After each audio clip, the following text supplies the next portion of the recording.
Hey everybody, happy Thursday and welcome to another Techstrong TV broadcast. I'm Charlene O'Hanlon. Today is Thursday, February 24th.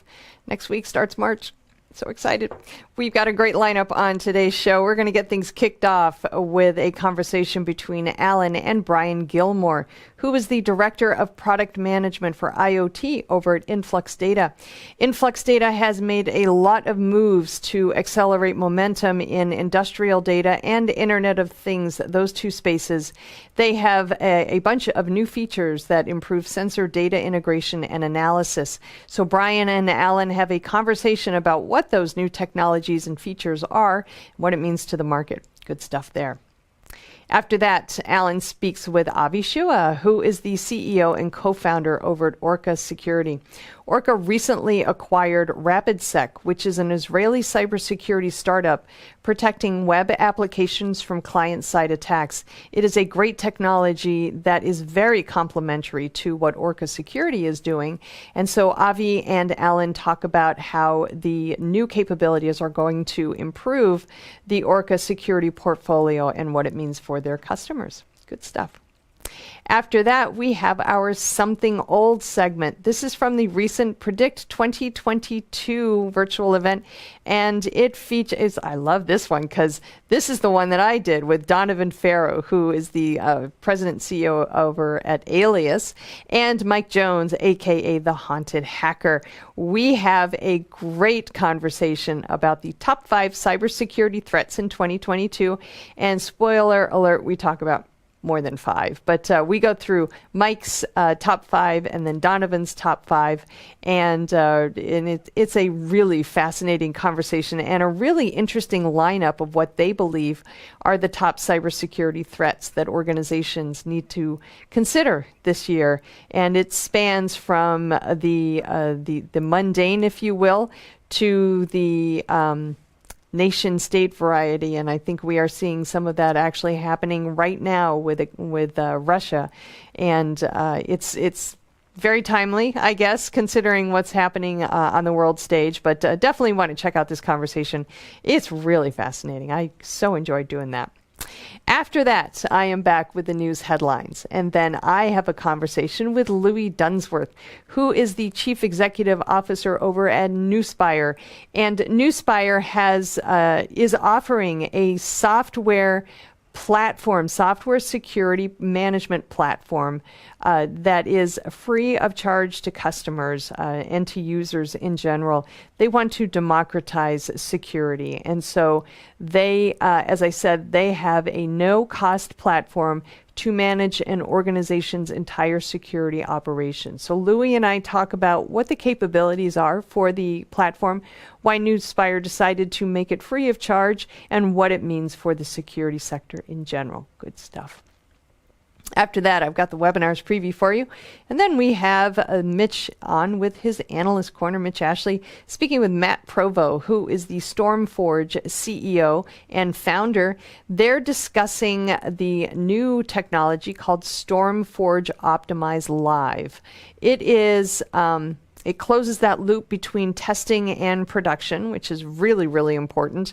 And Matt also talks about Stormforge's strategic partnership with AWS, as well as its deep integration with Datadog and managed Prometheus. So a lot to unpack in that conversation, but it's really all about application performance and optimization and how Stormforge is helping. So good stuff there. After that, we've got a double shot with a view with Vizard. In his first conversation, Mike Vizard speaks with Deep Fence CEO Sandeep Lahan, and they discuss what organizations should really take away from the Log4j shell vulnerability crisis. There's a lot of really useful information in this conversation, so definitely want to check that one out. Right after that, we've got Mike speaking with Chris Obdam, who is the CEO of a company called Betty Blocks, and they're discussing why Chris sees 2022 as being the year the citizen developers finally come into their own thanks to low-code platforms. We've been talking about low-code and citizen developers for quite a while now, and as we all know, low-code really came into its own over over the last 2 years with the pandemic and the acceleration of digital transformation. So there have been a lot of low-code platforms cropping up and really kind of taking center stage in a lot of organizations. So 2020 year, I think it's safe to say that low-code is 2022 may be the year that low-code actually reaches ubiquity. We'll see. Anyway, it's a great conversation, so I highly encourage you to check it out. And it's a great lineup on today's Techstrong TV, and we are going to get things kicked off right after these commercial messages.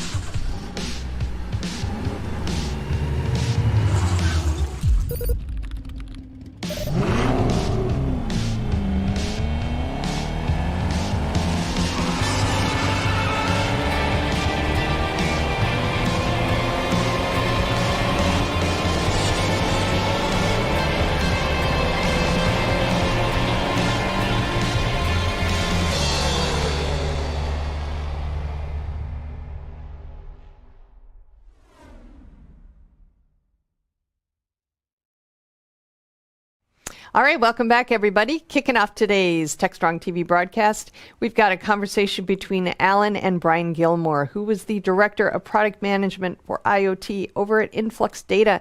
They're going to be talking about all of the great things that Influx Data is doing in the IoT and industrial data spaces, and the new features that Influx Data has to improve sensor data integration and analysis. Very, very interesting conversation. Let's go ahead and roll it now. This is Digital Anarchist. Hey everyone, welcome to another Techstrong TV segment.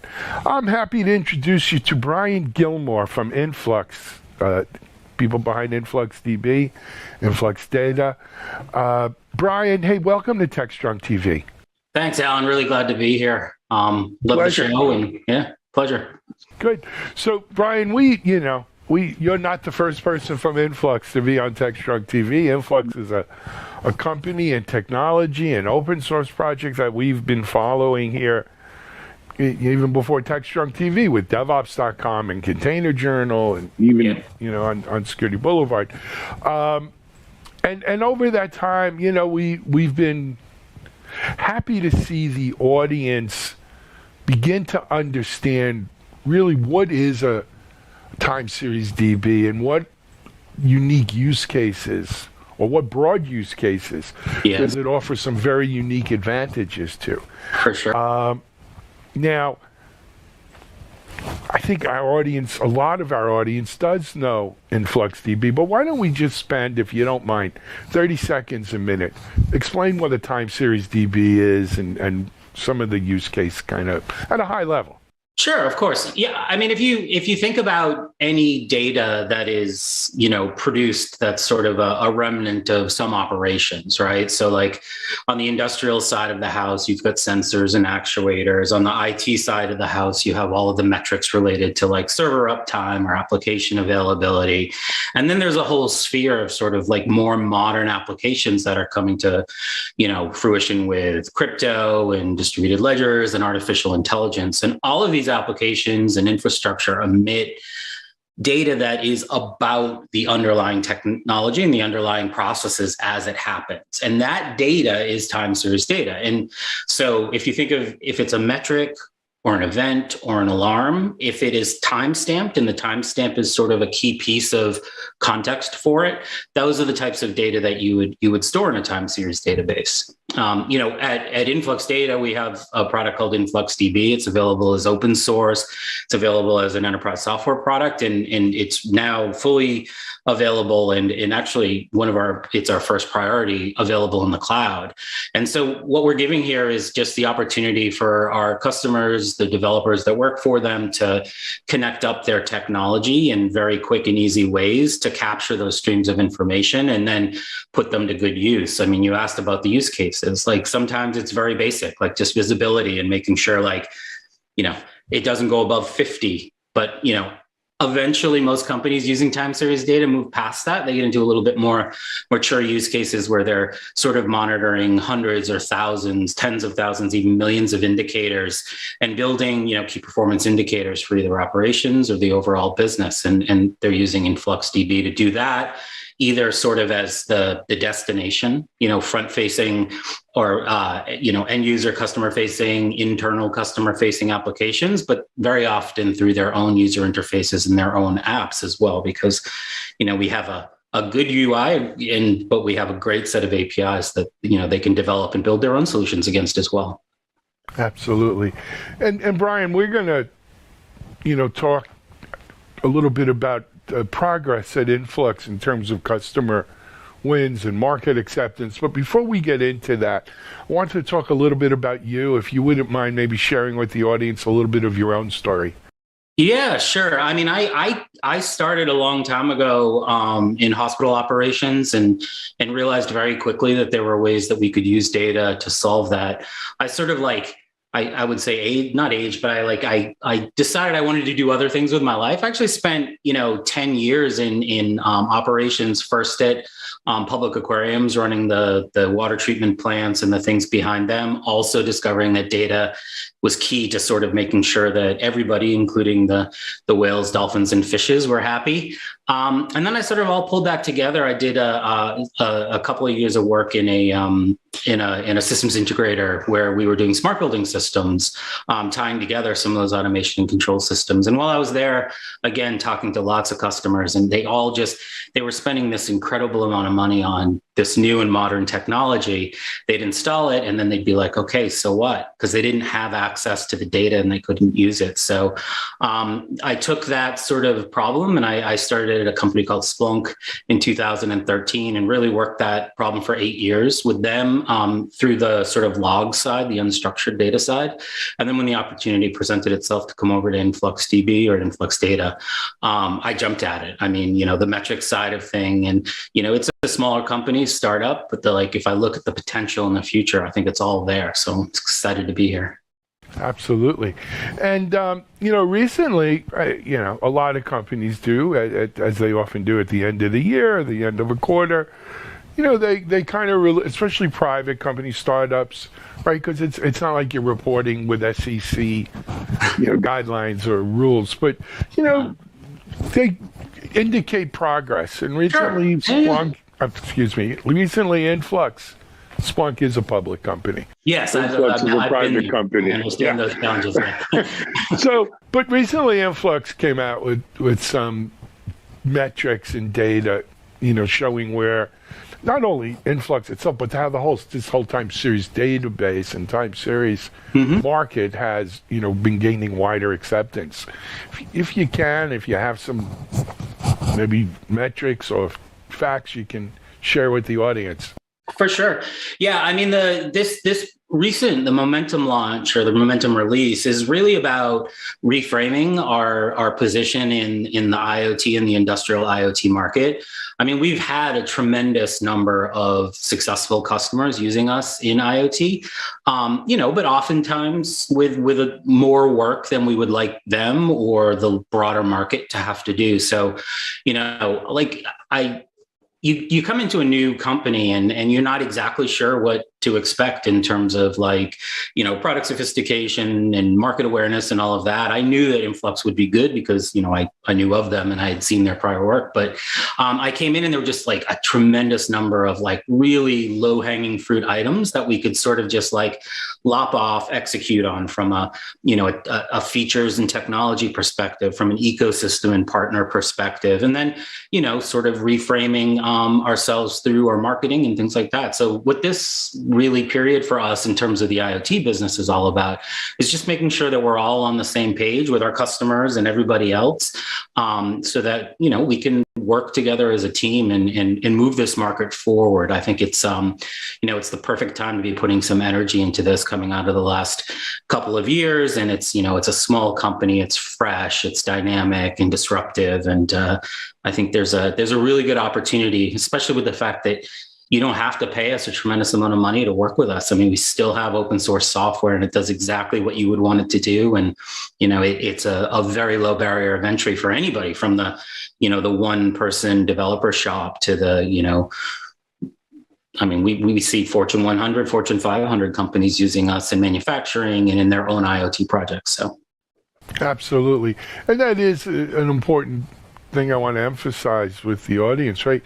The influx of the people behind InfluxDB, and InfluxDB is an open source, if I got this right, correct me if I'm wrong, is an open source DB that anyone can use. And we go even a step further than that, which is I think a little bit different than a lot of companies, in that we actually will package and make available our open source as a binary as well, right? So, open source is oftentimes there are some technical obstacles there for people. Like, you have to be able to sometimes compile and you have to know how to navigate GitHub or wherever the bits are being stored.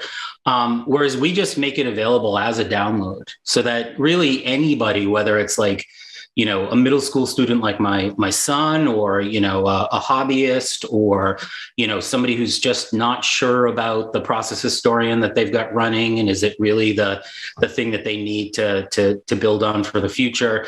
And anybody can try it with that really low barrier of entry and do a lot of work with it. It's full featured, but then as they grow, they can start to make a decision where does the data start? Where does the data reside? And then we have, we have a really good suite of products there that, will help them, grow with us, or help us grow with them, and help them grow whatever they're trying to accomplish. Very cool. You know what, Brian? Sometimes, people learn and understand and kind of digest information differently. Do you have any metrics around IoT usage, people using the Influx solution for IoT? Yeah, of the ecosystem, or sure, devices. Give us. You're looking for the tangibles. I appreciate that. So if you look, I think the place to look first is, in the ecosystem that we've built, right? So we've brought on in the last 6 months, or have started to work in a much more in-depth manner with companies like Bosch and their Control X platform. I mean, this is a household name company, one of the leaders in industrial automation. There's a really cool startup called HiByte, or not HiByte. The product is called Intelligence Hub. The company's called HiByte. And it's really about, the sort of manipulation of in-stream data and tagging it and putting contextual information on it. They have created a direct pipe directly into Influx. And then there's a number of other partners that we've worked with on the greenfield IoT space, a company called Occam, which is really about securing end-to-end and point-to-point, messaging in the greenfield Internet of Things. And by working with these companies who are where the IoT applications are today, instead of saying, hey, you all have to come to us, and we're going to them and we're saying, okay, let's work together to get these hooks in. And getting those, 4 or 5 partners on in the last 6 months has been really sort of opportunity opening, for the company. I think the biggest one has been our partnership with PTC and the ThingWorx platform. I mean, what sort of started as an informal integration to resolve some of the issues they had with the existing open source time series database they were using, has really turned into a great partnership where, our salespeople and their salespeople are collaborating. We have PTC, authorized and supported integration so that they can actually, a customer can just spin up their own InfluxDB and everything, just works straight from the PTC platform, the ThingWorx platform. And then, we've gone even one step closer to the industrial devices with PTC as well. And we've built a partnership with one of their subsidiaries called Kepware Technologies. And what's cool about Kepware Technologies is that, they are really about that middleware, that integration of the the bits and bytes of the stuff that, you don't want your IT teams really messing with. So it gives us a hook there as well. And we're seeing like a good number of customers, good number of success stories, and more importantly, a lot of really sort of early experimentation around those partnerships as well, because that's what leads to, the future customers. Now, on the customer side, we've seen, like I said, a lot of really good industrial IoT and greenfield IoT momentum. I mean, I think, any company that can call sort of Tesla among their customers is really fortunate, and I think if you look at the home solar and some of the commercial solar applications that they've built, both for a consumer to be able to actually log in and see what's going on with their own solar system, there's InfluxDB in that and behind that as well.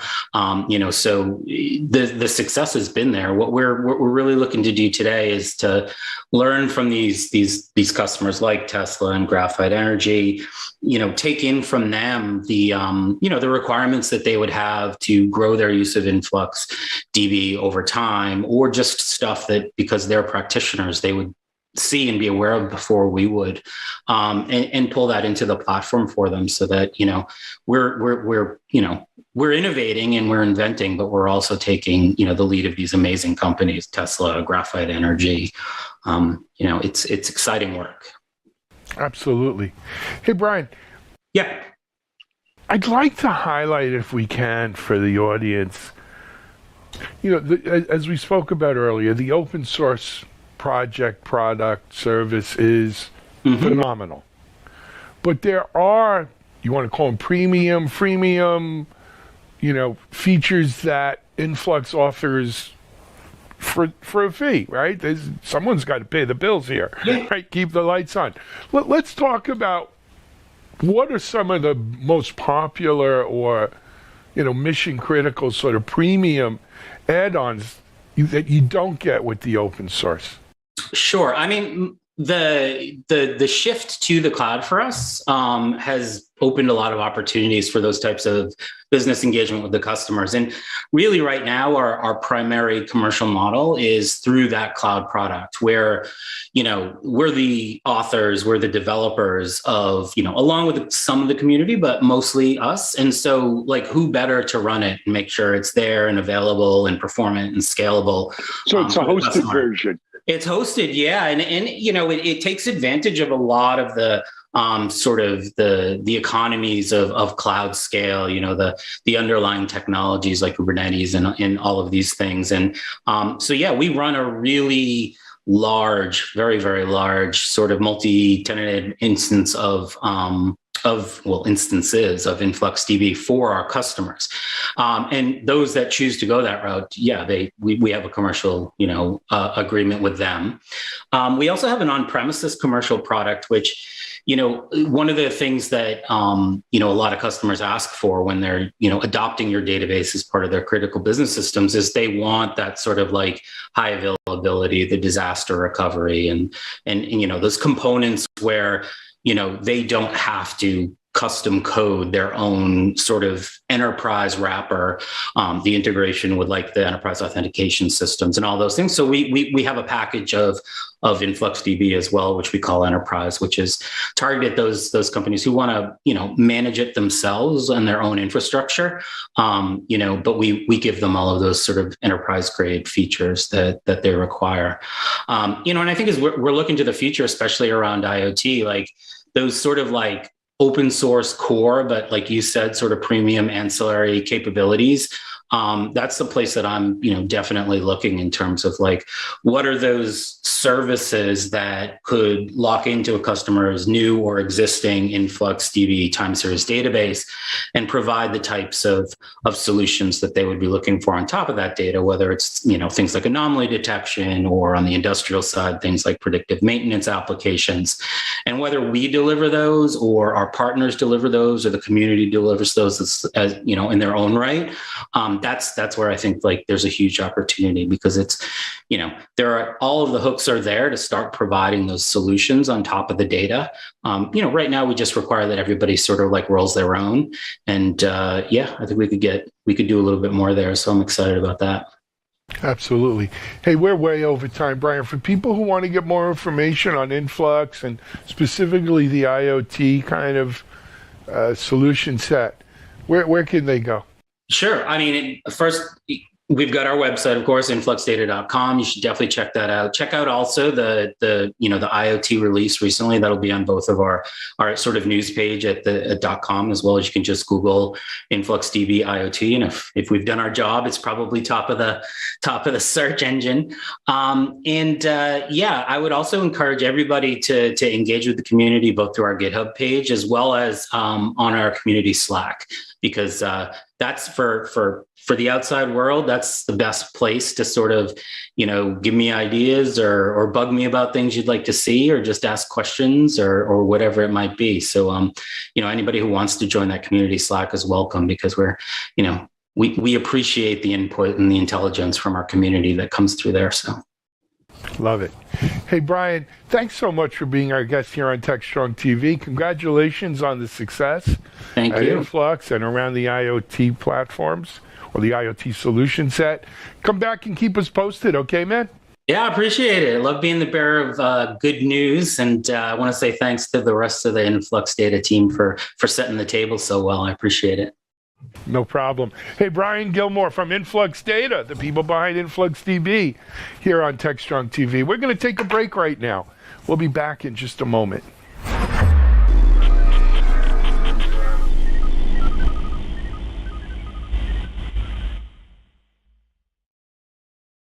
SecurityBoulevard.com is the leading resource for news, analysis, and education on challenges facing the cybersecurity industry.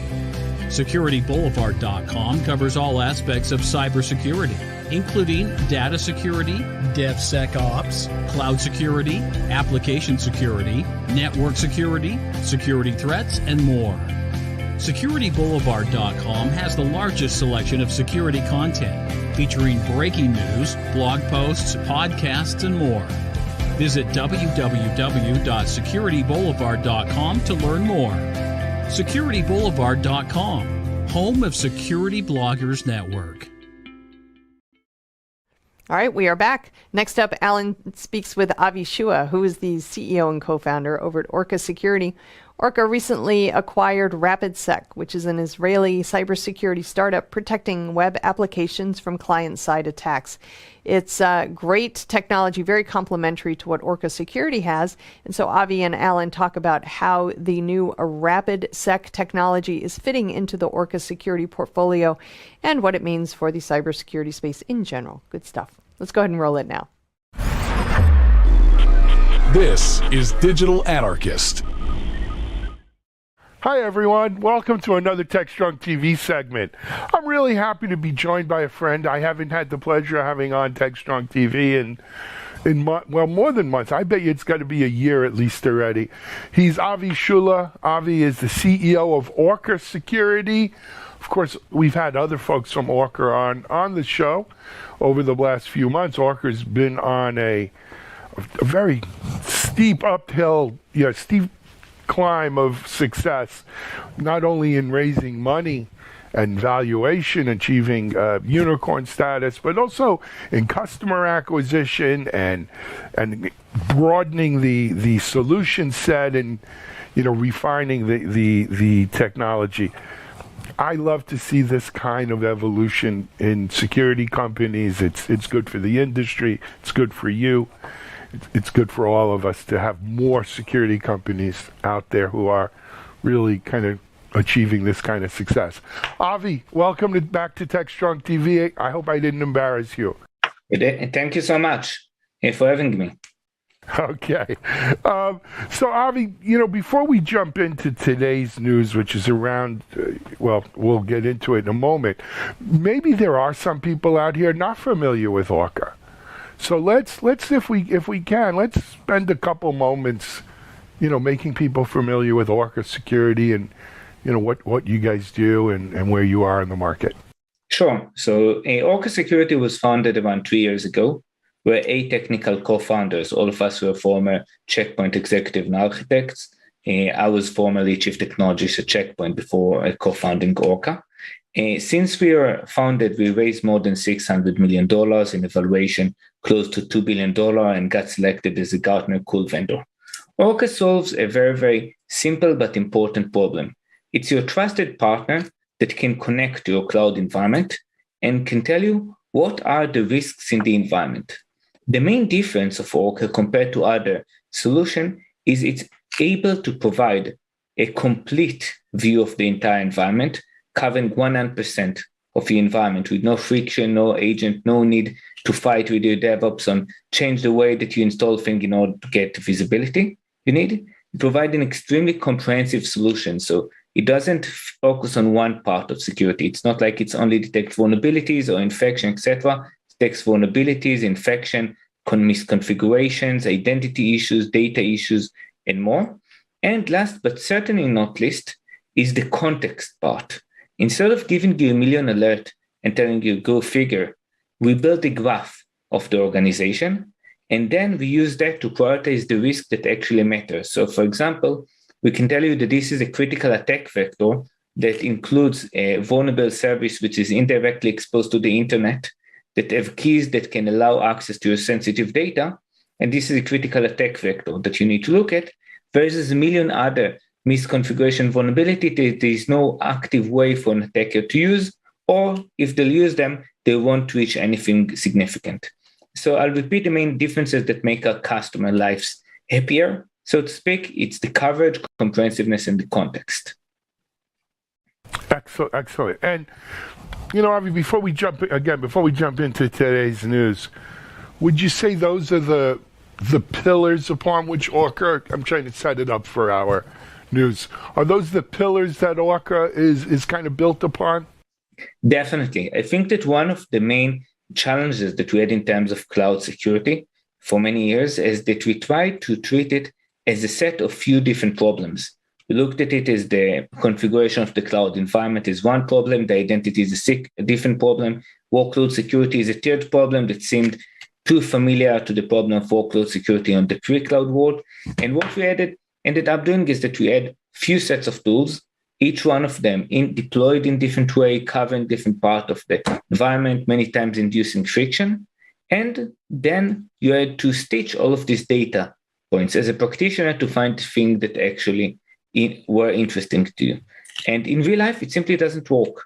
Most organizations cannot deploy multiple tools on all of the environment. Most of them cannot deploy one agent with a good enough coverage on the environment, let alone to deploy multiple ones and integrate the data. And organizations end up becoming cybersecurity plumbers instead of practitioners. And we decided to take a very, very different approach, to take an holistic approach to cloud security using the side scanning technology that I have invented and is allowing us this frictionless access. And we are continuing to innovate, but we don't forget the basics, the coverage, the comprehensiveness, and the context of the environment. Perfect. Okay, now we've set the table. Let's talk about the news. So Avi, well, I don't want to, you share with our audience. Yeah, so we announced our first acquisition. We bought RapidSec, which is an Israeli cybersecurity startup, who joined our forces a few weeks ago. Utilizing the RapidSec acquisition, we are going to dramatically improve the comprehensiveness of the platform, and we are integrating the capabilities to be able to provide security also to the API side of the house. So I want to dive into this API security issue. But before we do, give us a little bit of the background of RapidSec. Yes, an Israeli startup. There's no small number of Israeli cybersecurity startups. What was special for you about RapidSec? Why this one to make your first acquisition? Why RapidSec? So we saw the founders of RapidSec making a really huge impact within the industry. RapidSec was founded only in 2020 by Shai and Ori, both of them former 8200 veterans. Although the company was around 1 year old when we acquired it, they already had more than 40 paying customers which served to us as a huge testimony to the capabilities of the team. And we saw that we share a lot of the values in terms of the approach that they were taking. We met and we saw that we believe that if we take the capabilities of RapidSec and integrate them with the capabilities of Orca, we can reach something which is dramatically better than the sum of its parts. And this is what caused us to do that as our first acquisition. Now, something that I think that we are doing relatively bad as a security industry is that we are providing many times too many point solutions, and practitioners simply cannot handle them. And by combining forces, we are allowing a more capable platform that reduces the number of separate tools that organizations need to maintain. I agree with you. Well, first of all, congratulations on the acquisition. But secondly, to your point about platforms and point solutions, that's always, I think, been one of the big pendulum that swings in security, right? You can go to a company like a Cisco or, quite frankly, a Checkpoint, right, that had this stable of solutions across all layers of security, it seemed, right? Though Checkpoint, as you know, started with a firewall. But they're into endpoint and host and cloud and, you name it. Cisco, many people didn't realize, but for many, many years, and maybe even still now, Cisco is the largest by revenue security vendor in the world. A lot of it was based on their firewalls that went with all the routers and switches they sold. But once the nice part was you had, as we used to say, one throat to choke, right? You had one vendor who dealt with, 85% of your security, and you could standardize. But then the pendulum swings the other way, where those guys are good, but when you look at their solutions within each silo, if you will, they weren't the best necessarily. Maybe they had best in one or two, but not across.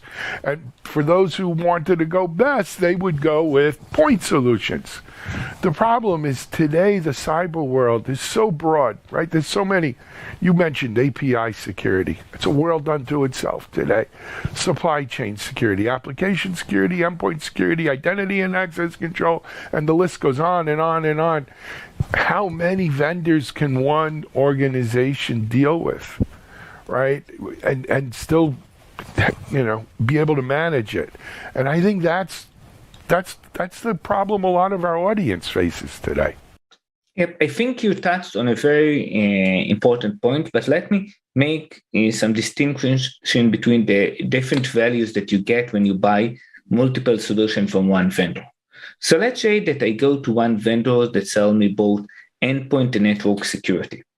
There's some upsides that I buy the same tools from the same vendor. Maybe I get a cheaper price. Maybe I can see the logs in one place. But let's admit it, 99.9% of the use cases, I couldn't care less. It's the same vendor. Maybe it's easier to buy, but it's a network security solution. It's an endpoint security solution that may show the logs in one place. You don't get a lot of additional value from buying these two tools from the same vendor. Now, let's contrast it to a different case. And I'm not using the cloud space just to be more objective, but let's go to the firewall space. Let's say I buy a firewall, and then instead of buying a separate IPS, I buy it as an add-on for my firewall. Here, there's huge value. Instead of managing two boxes that add latency to the traffic, it's one box with one policy. This is a case where the platform approach brings me dramatically more impact than just saying I'm buying two products from same vendor. Now, I see the same in the cloud security space between companies that essentially is thinking that they're providing value platform, but these platforms are just SKUs of product that doesn't really speak, and then there is no additional value to the customer. And there is too many of these. Many companies that grew through acquisition. For example, one of our main competitor, Palo Alto Networks, grew to acquisition. And while they pitch the solution as a platform, in fact, it's a group of different solutions that don't speak together. You can see in the same console, but under different tabs, and you don't really get a lot of value add from utilizing both tools in the same platform. I see platform as tools that enjoy the data of one another and allow the customer to get dramatically better insights over the environment. So I'll use the example of combining an identity tool, a vulnerability tool, and a posture management tool. If you buy 3 separate tools, you might get a list of 10,000 vulnerabilities, 10,000 misconfiguration, and 10,000 identity issues. Now, you buy them from a vendor that sells all 3 of them, you still have the same number of issues that you need to handle, but you buy it from one vendor, so it might be easier for procurement. But this is not where the value comes. The value comes if this vendor takes an approach of making it a real platform, that they have one data model that they can learn from each other finding. So the way we do it in Orca will not just tell you have 10,000 vulnerabilities, 10,000 identity issues, 10,000 posture issues, but will connect them and will tell you this is the most important attack vector that includes both the exposure, the vulnerability, and the identity. And this is exactly where the real value to the customer is achieved in this very intimate integration. And this is also why we are very careful in regard to acquisitions, because it's extremely easy to buy a company that does something great and then add it in a different tab in the platform and tell customer we have a different feature, but you're not enjoying the real value. The real value comes if you're able to use this capability to get dramatically better insight for all of the rest of the platform capabilities. And this requires much tighter integration, which is dramatically harder. Absolutely. Absolutely. Avi, unfortunately, I got to keep this within our time frame, but I wanted to talk, barring or acquiring a company, merging, whatever, is one thing. Getting the products to work together coherently, having a single interface, etc., that takes time. What's the timeline here for this integration? So we believe that by the end of Q2, we'll be able to combine the new capabilities and release them within the Orca platform, utilizing the same data ingestion model that Orca uses, using the agentless approach without requiring the customer to deploy a different tool, and even more important, utilizing the data in an overall contextual engine. The way that we see the world is very much, I'll say, industry agnostics or capability agnostic. Customers don't want to buy one tool for vulnerability, one for API, one for data. They frankly want to see the risks in the environment. And we saw too many customers that had API issues in the environment, and they couldn't understand and own that risk. And we thought that by utilizing the side scanning technology with the RapidSec environment, we can dramatically accelerate our ability to solve this critical use case. I'm always asking practitioners, let's say that the developer did a mistake and released an unsecure API in the environment without telling anyone. Will you know about it? And unfortunately, every customer I spoke with said that this is either no or it's my worst nightmare. And we are about to change that and provide this automatic visibility to that using our combined platforms. Excellent. Avi, we got to hang up, but before we do, for people who want to get more information on Orca and on RapidSec and the integration, I forget the website, is it orcasec.com or what's the domain? Very simple, orca.security. Just orca.security, go, and you're more than welcome to try the platform. We have the risk assessment program where we allow people to try the Orca platform on the environment for free without absolutely no commitment. And after literally 3 clicks, you can see the risk that you weren't aware of. And it's, as I mentioned, completely free and only 3 clicks. Love it. Hey, Avi, as I mentioned, I was in the .coms. I was with a company. We did 30 acquisitions in 36 months. I was a corp dev, biz dev.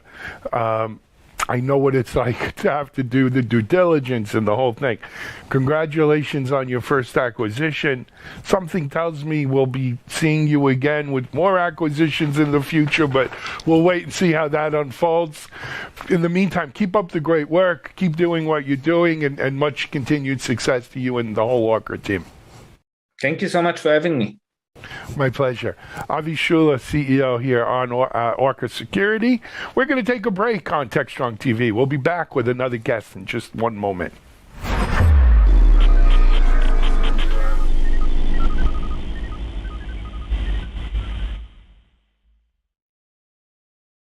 ContainerJournal.com is the leading online destination for centralized computing-related content. ContainerJournal.com covers all aspects of software containers, from container management, data management for containers, container security, networking for containers, to the entire container ecosystem, Kubernetes, microservices, serverless, and more. ContainerJournal.com has the largest selection of container-related news, featuring breaking news, blog posts, podcasts, and more. Visit www.containerjournal.com to learn more. All right, we are back. Next up, we've got something old, which is from the recent Predict 2022 virtual event, and we're talking cybersecurity in this one. This is a conversation that I had with Donovan Farrow with Alias and Mike Jones, aka the Haunted Hacker. We talk about their top 5 2022 cybersecurity threats. So it's a great conversation. Everything from critical infrastructure attacks, supply chain attacks, even application management, application performance, and application, what am I trying to say? Authentication, that's what I'm trying to say. So we had a great conversation with a lot of takeaways in this one. Definitely want to check it out. So let's go ahead and roll it now.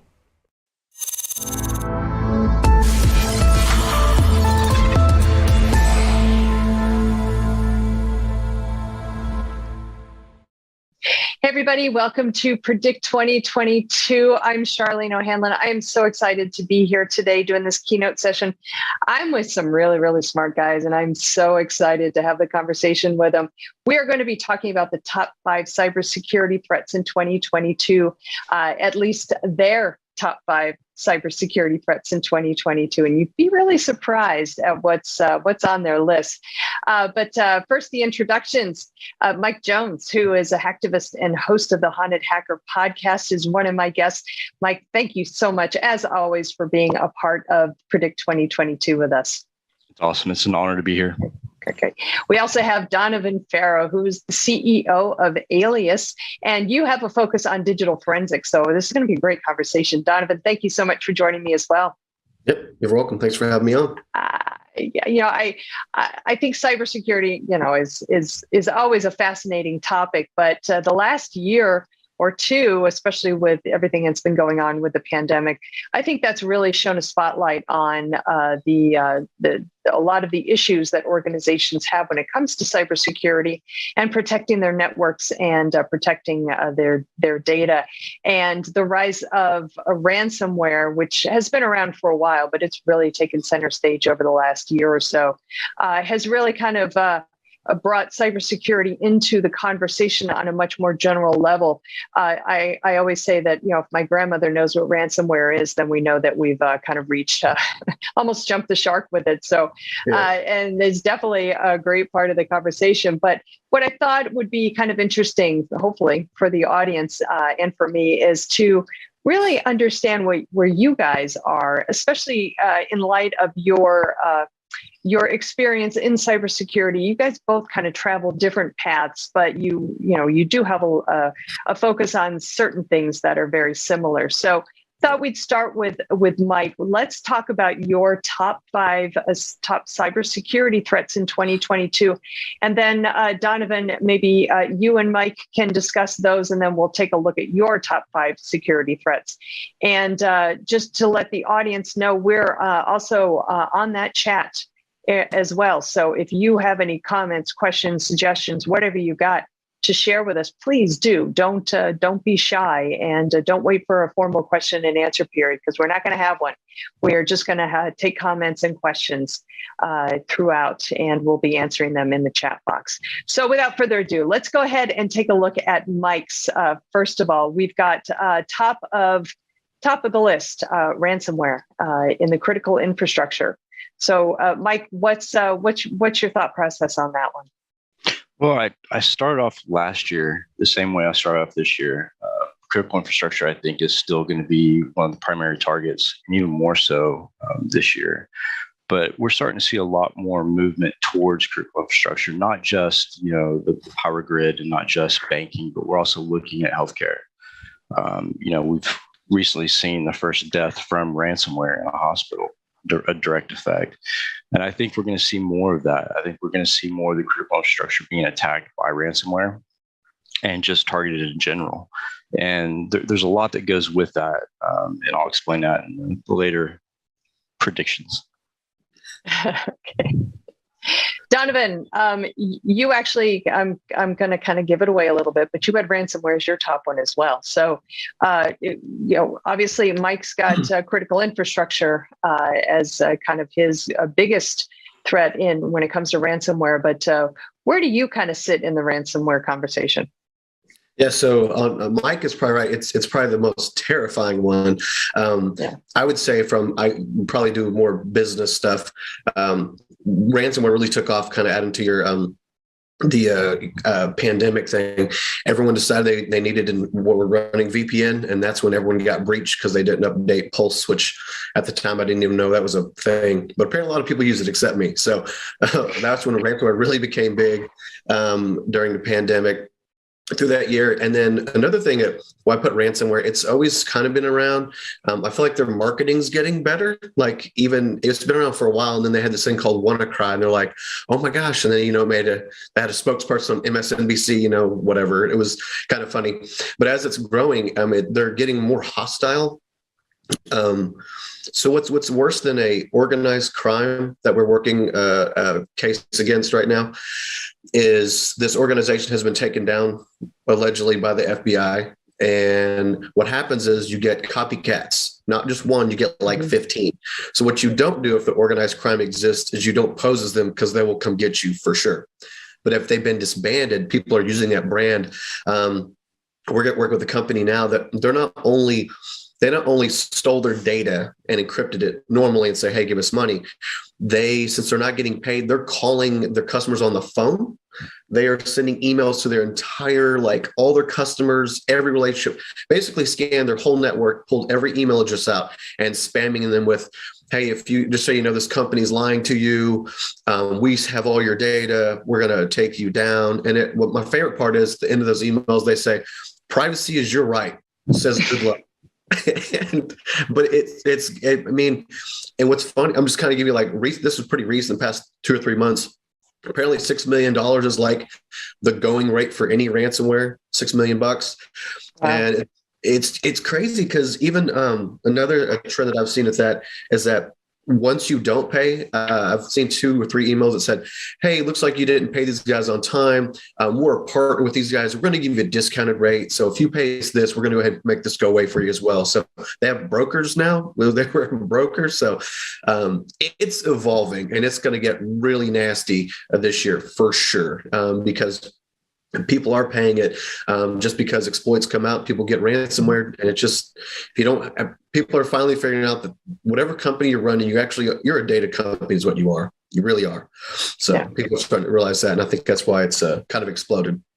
Yeah, well, it's become a business model, right? I mean, we've got ransomware as a service now, that I think has been one of the biggest catalysts for the rise of ransomware over the last couple of years.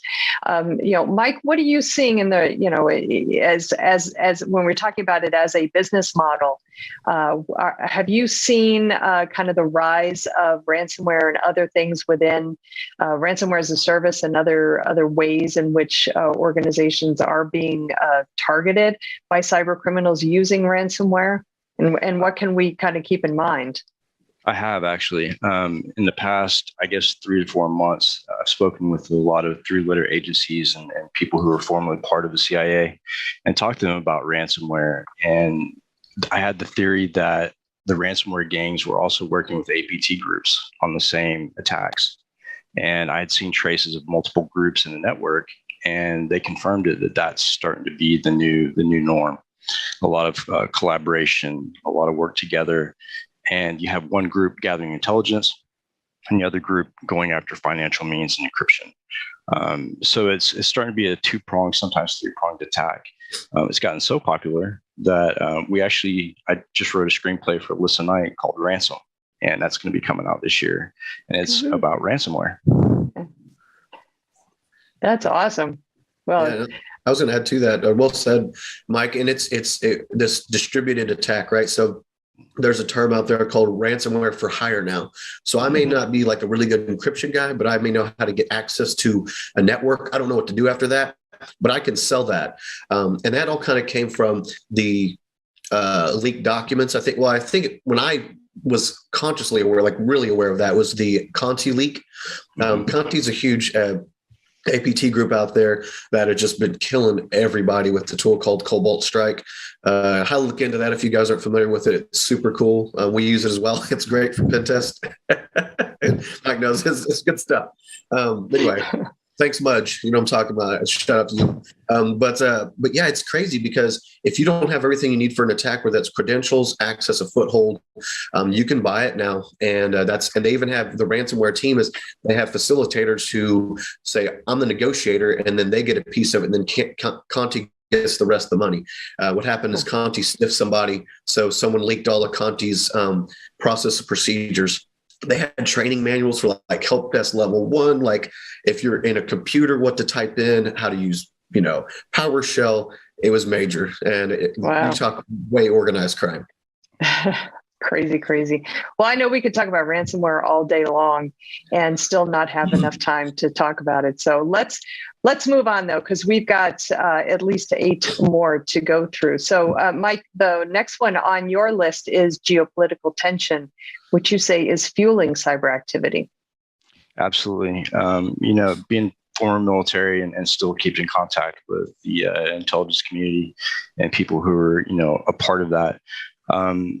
We're seeing a lot of issues with China and Taiwan that face off. We're also seeing, problems with Ukraine and Russia. And every time we have that kind of political tension, the U.S. is kind of trying to gauge their way to see if they should get involved or not. And with Russia, it's a definite no-go. And the groups that are pro-Russian and nation-state actors will start gearing up and start attacking the U.S. And that's just how that tension goes. We also see it, when you look back at Estonia and what happened there with that attack, I wouldn't be surprised to see that again with Ukraine if things get heated enough. But anytime you have that type of geopolitical tension and the U.S. is spread thin between 2 hot zones, you're going to see more cyber activity. And we all know that the next war will probably be fought on the cyber battlefield if it's not being waged already. And I, talking to some of the people in the community, they see the same thing. And, a lot of the U.S. is shielded, and a lot of the, people in the public are shielded from that information because it's a matter of national security. But those wars do wage on in the cyber realm every day. So Donovan, it's okay if you don't have a comment about this one because we do have so many, but do you have any comments regarding the geopolitical situation and how it's affecting cyber? Yeah, mine would be definitely a different view from Mike's more connected in the alphabets, if you will, than myself. But from what I'm seeing is, I think the United States, like you said, nailed it for me. Is we have no idea how vulnerable everything is. We're getting so connected. Everything again. I just can't wait till everyone gets go back to ransomware on their refrigerators because I think they need cameras on that to see if they have ketchup in it, stuff like that. Like we don't need stuff like that. The world is not a better place because if you have a camera on your refrigerator. Right. So even just running just a generic for everyone, just running Shodan. Everything that's available out there, the SCADA systems, and this stuff's just open. It's again, I think all countries have some guns pointed at each other, and I think when someone makes a move, it's going to be bad. But my biggest fear is that someone's going to infiltrate a agency and then do an attack from that agency as them, and then everyone reacts. I think that could be a real possibility. Deepfake. Yep. All right. Yeah, it's geopolitical tension is definitely something that I think we all need to keep our eyes on because it's not something that you think about on a regular basis of how that actually might impact you on a personal level, but it certainly does. And I think we're going to see a lot more of that in the year to come, unfortunately. But as part of that, actually, maybe part and parcel, Mike, attacks on supply chain persisting. Do you think that's got anything to do with geopolitical attention, or is that something altogether different? No, it's all connected.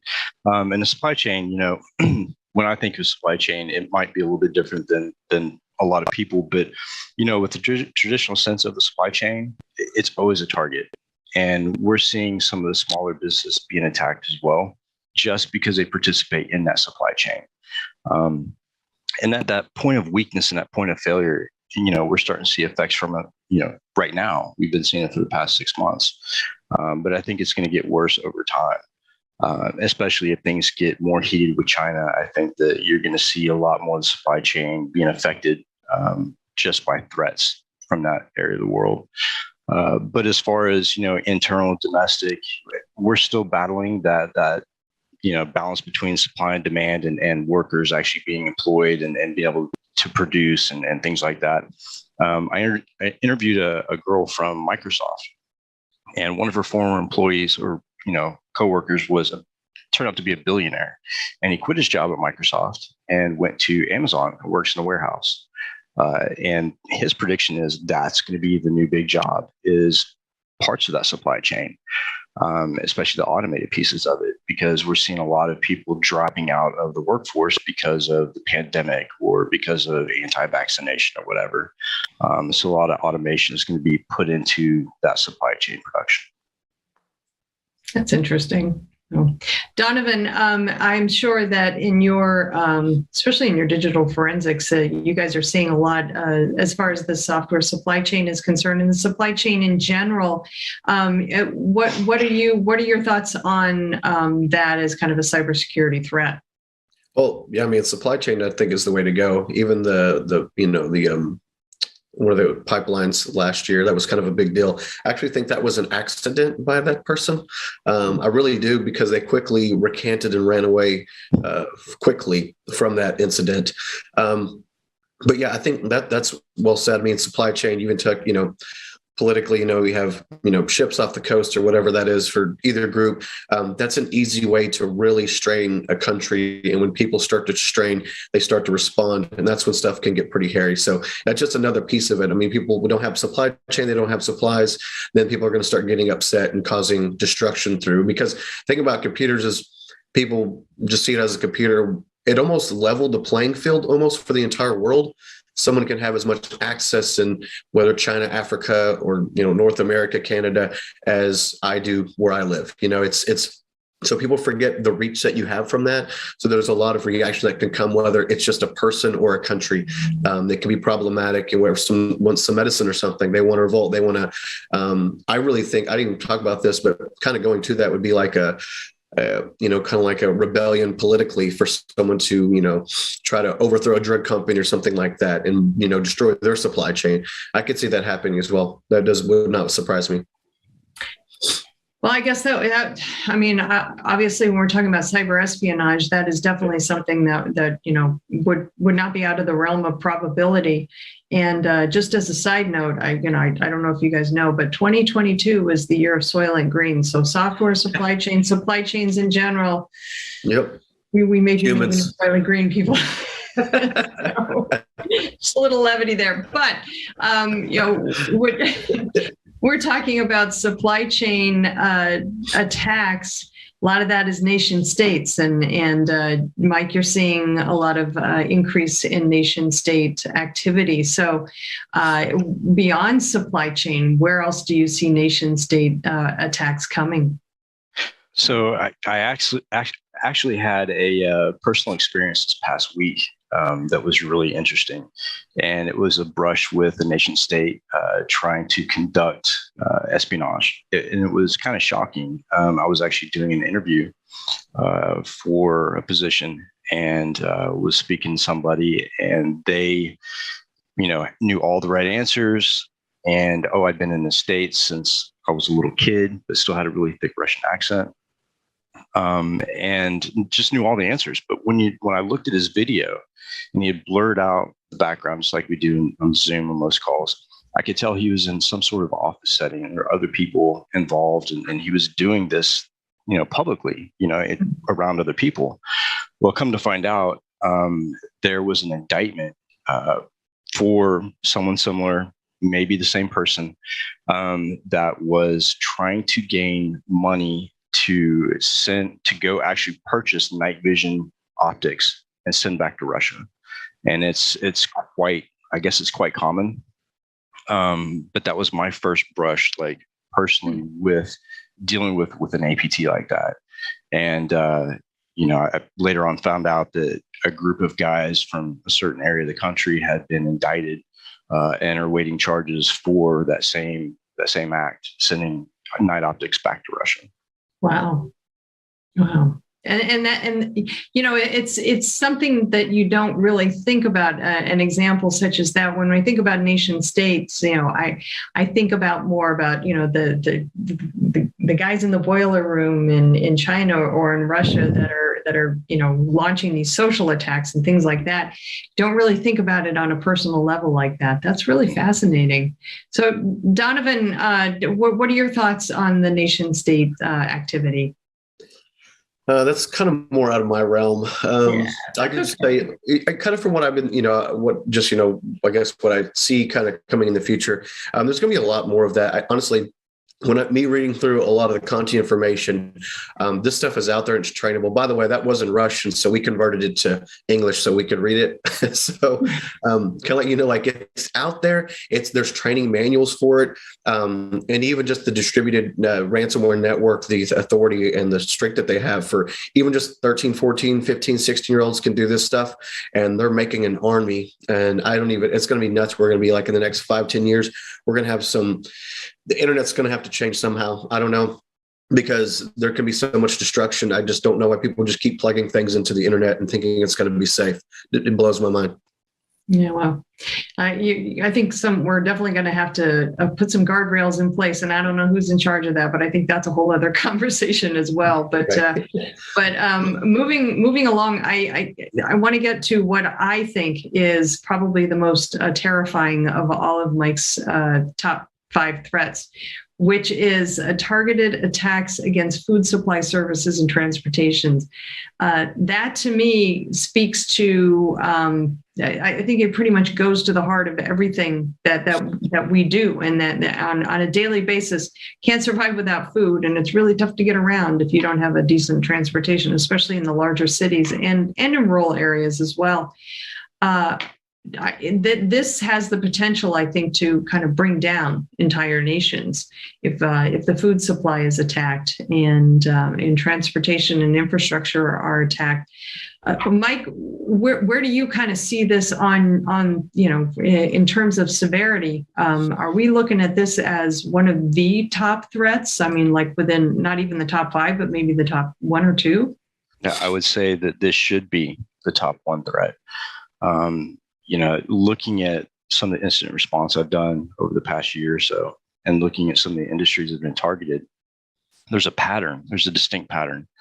I've seen through my experience and through other people's experience, oil refineries being hit. Luckily that, they didn't suffer too much and we were able to get them going. But I've also seen logistics meaning transportation of food from farm to market or to, grocery stores. And seeing that really opened my eyes. Like when I saw the oil refinery, when I saw the water treatment facility last year, and now I'm starting to see logistics companies, there's definitely a trend. And it's looking at every piece of not just the critical infrastructure, but the basic needs of human beings in a country. Mm-hmm. And when you can orchestrate an attack, let's say just on the energy sector, maybe that oil and gas or that refinery. Think of Houston, how many oil refineries and chemical plants there are and how vulnerable they are. And then you take a look at logistics and be able to disrupt, transportation of food. I mean, it could really bring us to our knees.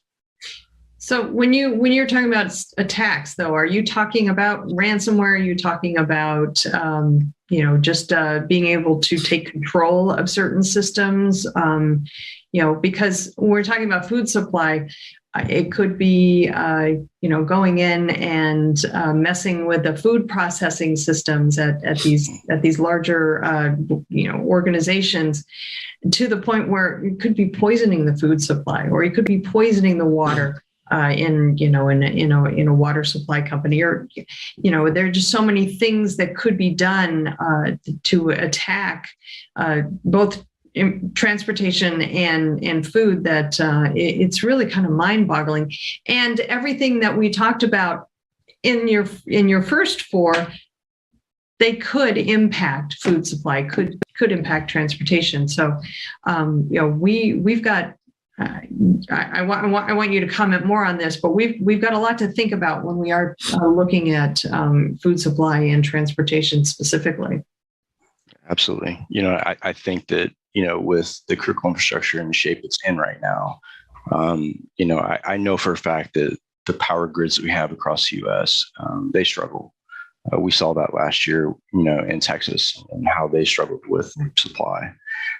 But yeah, you're right. The whole idea of hitting food, and not necessarily just poisoning food, but putting a lag on that supply to the market is huge. Look at the pandemic when everybody went out and panic bought toilet paper. You walk into a store and there's nothing there. Yeah. Imagine if you had that on top of logistics and issues getting food to market. Yeah, we already have enough problems with logistics right now. To compound it would be, I think, catastrophic for, entire nations. So yeah, thanks for terrifying me. Now I have nightmares about not being able to get my favorite potato chips or whatever. So, but it's more than that. Donovan, what do you have to say about it? Yeah, so I always love the logistics. There's always the meme that comes out, and maybe, I don't know if it's Oklahoma, Texas area, but it's like, there's a snowflake, so everyone runs out and buys all the milk and bread you can, Yes. As fast as possible. I hope maybe it's all over the United States. It's funny though. But yeah, so we've actually was able to, which is weird. I don't know if it's, and probably Mike can speak on this as well, but a lot of stuff when it comes to supply chain that we've dealt with, whether that's oil and gas, or even like a logistics company, or even a food company that's transporting food to restaurants. It's weird. Those APTs, before they hit them, they're in there for a long time. We had a distributor that had an advanced persistent threat, by the way, for people who don't know what an APT is. Sorry about that. It's basically, someone who's in your environment looking around. Well, they thought someone was in the environment because their orders kept changing. They kept getting them wrong, and they didn't know what the distribution was happening. They didn't know what was going on. They had that for a while. So we helped investigate them, and kind of as part of that, one of their other branches got ransomware. Once we started kind of digging through to figure out what was going on, we started setting up, trying to some traps, if you will, to try to see if there's a beacon or if there's some type of activity. And they were learning. That's what was freaking me out. They were watching. They were learning how they were distributing, how they were using the software before they hit them with ransomware. So I feel like that's how it works. As soon as, I think there's so many APTs, as everyone's like, Donovan, I'm not infected. My network's great. I'm like, yeah, it's running perfectly because they're studying you. They're learning you. They're figuring out how to use your software, who you pay the most, how your whole company works. And by the time that if they can't get that information and sell it, which they probably do, then they'll just throw some ransomware against you. People don't think about it like that. And I've seen it. It's pretty frightening. So. And it's probably a lot more prevalent than our organizations might think. Yep. Oh, crazy. All right, guys, we need to keep moving along so we can get through the Donovan's list, which is fascinating in and of itself, but it's completely different from what Mike thought Mike pulled together his list. Yours, or Donovan, yours are a lot more business focused, I guess, if you will, for lack of a better word. Of course, you started with ransomware as well, but then your number 2 is incident response. And obviously that's going to need a little bit of explanation. So what is it about incident response that it makes the number 2 position on your list? So this year I have definitely seen, I would say for our group, we've probably a 60% increase in incident response. And again, that's just, and I think Mike even talked about it. He's worked quite those more than we typically do. People are just not really prepared. And we're past this, we're way, way past the age of Donovan, my company's too small. No one cares about me. We only make 50 million a year. We only make 10 million a year. I'm a dentist office. I only have 3 employees. We have 20 years of records that are now ransomware. So incident response is something people need to start thinking about. If you have an incident and you think who to call, is your infrastructure ready for that? The days of having an old network are through. They're going to come, they're going to clean you out, and you're going to spend at least $1 million on an infrastructure that's brand new and all your customer data is wrong and it's missing. That's best case. So we're trying to go out and preach the good security gospel out there, because it's happening, and it's crazy that we're just now seeing that huge turn. But with these copycat ransomware teams and everyone using playbooks, they're coming for everybody. So if you don't know what incident response is, you should figure it out and how to respond on your own, maybe even have a plan. A lot of people don't even have a plan. And my favorite plan is, yes, Donna, we have an incident response plan, but it's on our network and it's encrypted right now, so we can't even access it. So maybe have them print it off in your desk. So think about that. My favorite is it's a bit tabletop exercises. So incident response planning. Okay, guys, your whole company's ransomware. What do? You just sit there at a table and just let everyone just kind of hash it out. You kind of help guide them through that. I think that's very beneficial. And that's legal needs to be there. The CEO needs to be there. CFO, CISO, everyone needs to be at that table making decisions, because if you have a branch that got ransomware, can you unplug everything else from the internet? I mean, would you want to? Would you want your other networks to be compromised? That's something people really got to start thinking about. It's going to happen. I know we've always been the scary security guys, it's going to happen. It's happening, and it's happening in companies. Again, like I said, a dentist office that had 3 people. We even had another oil gas company that was $3.8 billion got hit. And I think they're just barely squeaking by now because they lost all their geo data. So it's happened all over the map. Not too small, not too big.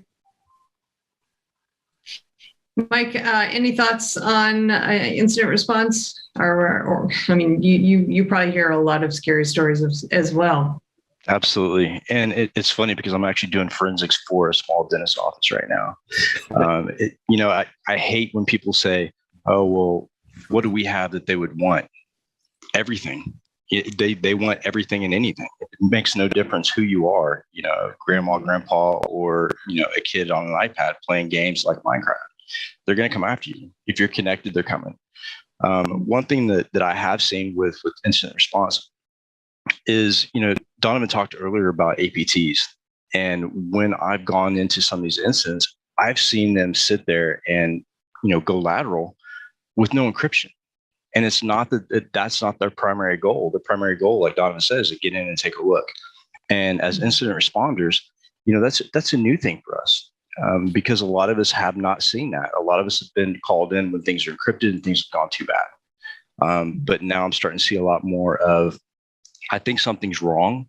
We're missing some data.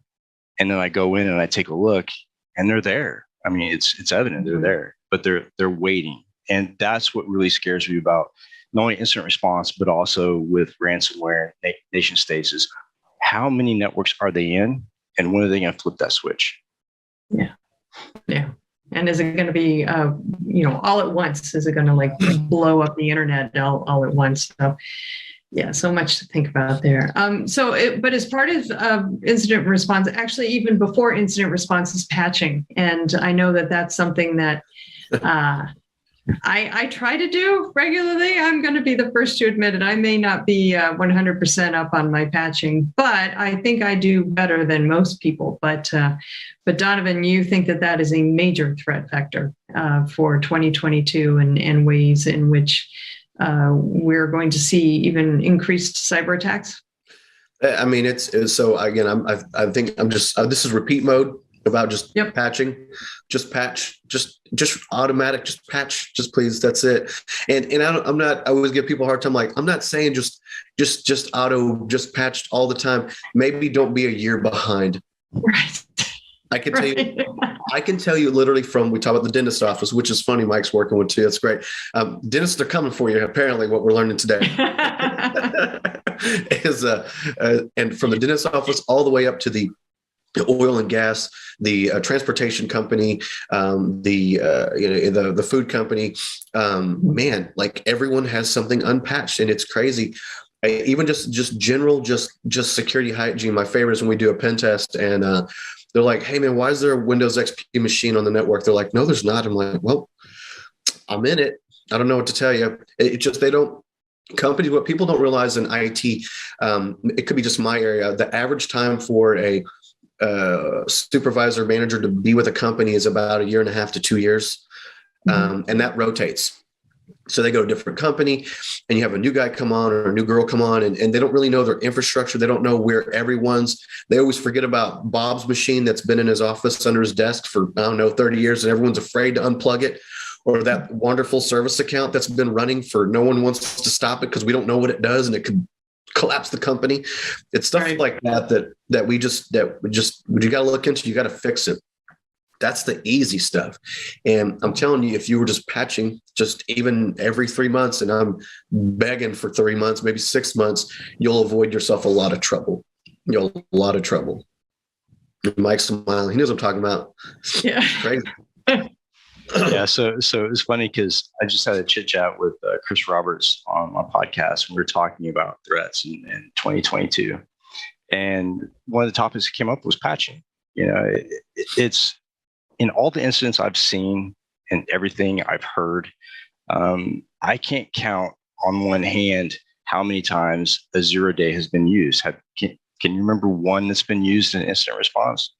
I mean, all the ones I see are like proxy shell or things that are public already. So it's not that there's not patches for that stuff. It's just a lot of people don't have that routine patching cadence. But I would go even further and say asset management and asset control is probably even bigger than patching, because if you don't know what you have, how can you patch? Yep. Agreed. Yeah. And then add to the 0-day thing. Yeah. It's very rare, there'll be some cool script kiddie. And by the way, thank you for the GitHub. Everyone who donates, I just take those immediately and use them myself. But they're scanning the internet for this stuff. And the only people that get hit by the 0-day is something that's been out in the public for at least 2 weeks, maybe 3 weeks. And Microsoft says, if you don't patch, they're going to break in your company. But it's never like the same. It's maybe one time it was a 0-day that I was working on a Sunday. Our team found it, and then it got disclosed Monday. But I mean, out of, I'm working 300. So that was it. So, it's Mike's same way. It's very, very rare, very rare. Well, we've got a little less than 10 minutes left, and I know we've got 2 more to get through. So let's go ahead and move on. But, definitely patching is a huge, huge issue that needs to be addressed. Remote access for employees. This is something that over the last 2 years specifically, or especially, we've seen some serious issues with. And I think it started with VPNs. But want to hear what you guys are seeing in the space, because I know for a fact that this has been a major, major issue. Yeah, and on the VPN, again, we talked about earlier, everyone went VPN. They're like, we're ready, let's go, because we have licenses, and or they had licenses for only a few, but they extended it more. So when you extend over your license, they'll still let you do it, but your security parameters actually don't work for those, which people were unaware of that. And again, at the time it was almost too perfect. The Pulse vulnerability, I believe it was out there for longer than it was disclosed, personal opinion. And then they got hit. I can tell you from that Pulse, there was 4 companies we worked for that got hit in that, first week of April. Yeah, that was 4 that got hit with that. And then people are forgetting that, hey, I know you're at home and that's a company machine, but maybe don't let your kids on it. I know that it's the same internet. And I think there's that mix still hasn't quite snapped yet. This is a company computer. This is a home computer. And that's been a pretty big, and we've had a few of those come up as well, is that, someone, one of their buddies, he was trying to fix his computer. He gave access to his mom's computer via TeamViewer. It was the free one, and he was able to remote in and help fix his mom's computer. Well, that was just left hanging out there and allowed attackers to compromise that machine. Yikes. Oh. So, Mike, remote access, what do you, are nation states and other threat actors actually capitalizing on remote access in ways that maybe are beyond what maybe a business might consider, for data breach or something like that? Are they being used in a more nefarious way? Oh, absolutely, absolutely. And when you give attackers that open door, we don't have to use 0 days or complex strategies. We just walk right in. And I've been pounding the whole topic of remote work and the whole idea of mixed networks since the beginning of the pandemic, not just in the US, but in Europe as well. But this year I'm focusing on a little bit more on mobile platforms because with home networks and remote workers, yeah, it's a big threat. But how many of us use our phones for work, for sensitive information, for two-factor authentication like Duo? And I've already, shown in a couple of demos that I can get that two-factor authentication off your phone without having to really do a whole lot. So I think mobile platforms are going to be in the target sites this year. All right. Absolutely. Yeah. Well, go ahead. I was just gonna say, yeah, the whole the dual authentication, man, it's coming.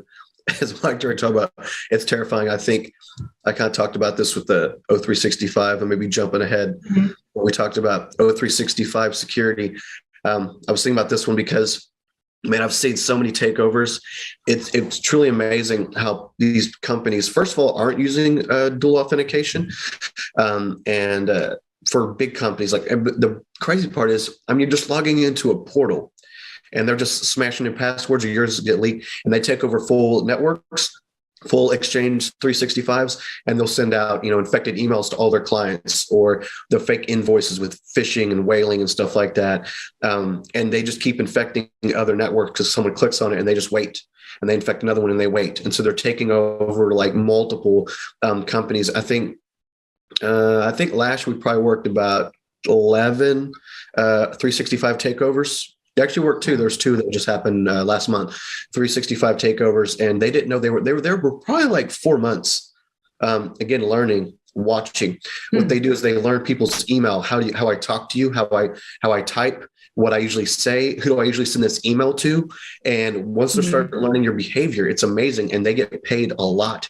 They always win those payments now because they got your name, your signature, the way you address people. Maybe it's like a nickname, maybe it's not Donovan, it's Don. I was called Don.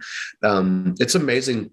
And again, I think hackers are getting more, I don't know, I would say they're probably always intelligent, but more resourceful. They're thinking as opposed to, I say, they're not doing the shotgun. They're being more stealthy with their shots now. And that's terrifying. They're being more thoughtful. Yeah. Yeah. So we need to start wrapping this up, guys. We have one more to go through. And I think that this one is very, very important, especially in light of what's been happening as a way to hopefully mitigate or at least reduce the amount of cyber threats. And that's the cybersecurity maturity model and the compliance with that. So Donovan, that made your list. So tell me why. Well, thank goodness we finally have something that actually matters. I always make fun of compliance. It's a checkbox that you verified yourself. The way it used to be, you'd verify. And these are people that are working with the Department of Defense that are creating a widget. That widget could cause massive issues with that product application, that, I don't know, missile launcher. People are now having to start, I think it's got kicked to next year again, 2024, actually. It's not only you verifying that you're doing it, you have to have someone actually validate it, and you have to provide proof from that. I feel like it was like when PCI used to be kind of are you doing this? Now it's like, if you're not, you have to show me that you are real time right now. And if you're not, we're going to mark you as a finding and you can't utilize the PCI system, or you can't do work with the DoD. Speaking of the CMMC specifically, it's about time. It's kind of embarrassing that we're just now here. It's wild that it took this long. I mean, you talk about a nation state. I mean, man, you talk about just attacks, because we all know that a lot of companies don't get attacked from maybe face to face, like big companies. They always go through the side door, like the air conditioning company or the water company. It's never them. Why would you attack a castle when you can go in the side door? It makes sense. I'm glad we're finally getting there. Any parting thoughts on that, Mike?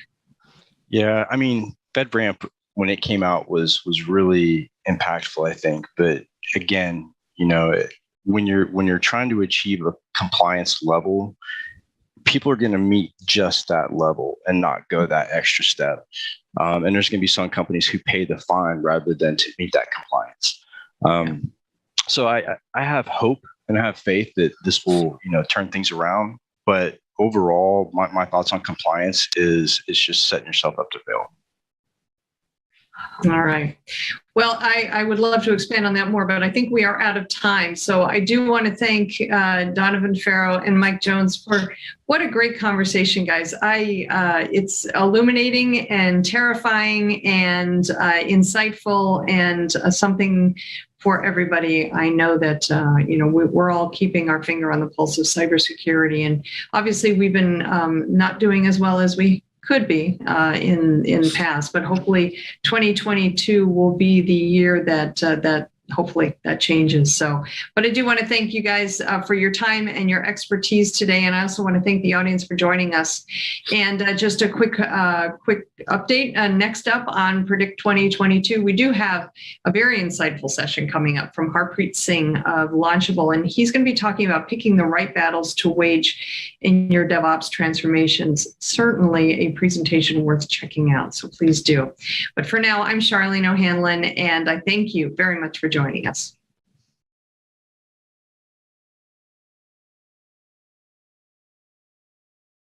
Hey everybody, happy Thursday. This is Charlene O'Hanlon, and I'm here now with headlines. First up on DevOps.com is an article that looks at how organizations can seamlessly transition to DevSecOps. Following the many cybersecurity incidents that have occurred over the last few years, with Log4j just being the latest, more organizations are carrying out security assessments to identify ways to improve detection and mitigation of future vulnerabilities. One approach that is gaining a lot of attention is DevSecOps. And why not? The approach saves money, saves time on tedious manual tasks, helps organizations meet regulatory compliance requirements, and significantly reduces the risk of critical security bugs being found after an application's final build.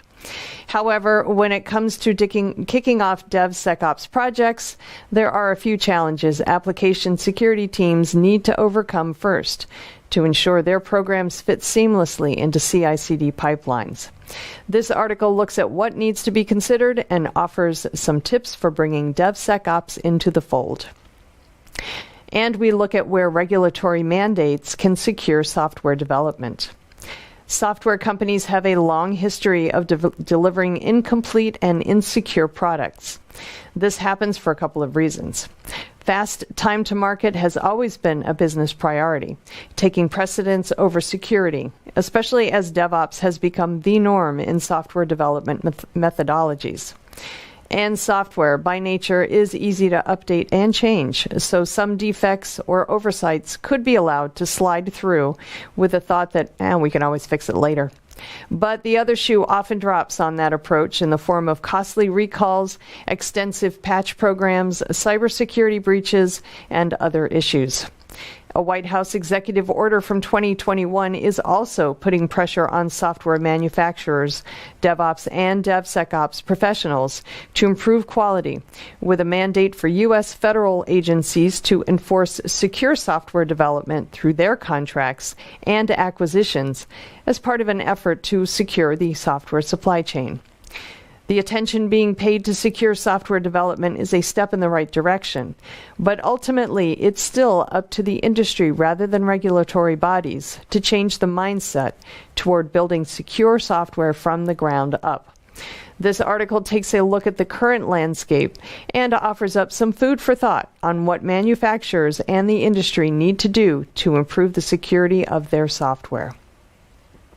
All right, over on Container Journal, we have the latest from VMware, which has made generally available a tool that makes it easier for teams to discover, analyze, and encapsulate legacy applications in containers. The application transformer for VMware Tanzu, an application development and deployment platform based on Kubernetes, is designed to ease the process of re-platforming monolithic applications. The tool is based on a 5R framework for replatforming applications using a set of industry best practices. Application Transformer for Tanzu creates artifacts such as Docker files, container images that comply with the Open Container Initiative format, Kubernetes manifest YAML files, and scripts to generate secrets for use in the VMware Tanzu Kubernetes Grid environment. It prompts a few simple steps for IT teams to follow before automatically filling in variables. IT teams can also customize and override those variables. Application Transformer for Tanzu supports the discovery of a broad range of application types running on Linux or Windows platforms using more than 200 application signatures and introspection of virtual machines. Over on Security Boulevard, we look at the growing need for developers to have security training. Security has long taken a backseat to speed when it comes to application development. A Synopsys blog explains one reason why. Developers are builders first. But could it be something more than just a focus on the creative? Perhaps developers skip security because they lack security training. Who'd have thought? With the increase in cyber attacks at the software application level, it's clear that security training for developers should be considered a vital part of their skill set. This article delves into why it is so important for developers to have a level of security knowledge and why security training really matters. And finally, we look at cybersecurity and operational resilience in 2022. 2021 was a record year for headline-making cyber attacks, and the probability of a cyber attack affecting your business is no longer a case of will it happen, but a case of when will it happen. To ensure preparedness, organizations must have robustly developed, planned, and tested risk and resilient frameworks in place. In the risk climate of today, there is no room for mistakes. One slip-up can be detrimental to a business. Organizations must adopt a holistic approach to resilience and be proactive in making all business decisions with operational resilience in mind. So, how can businesses take advantage of cybersecurity to build customer trust in 2022? This article answers that question and more to make operational resilience a top priority.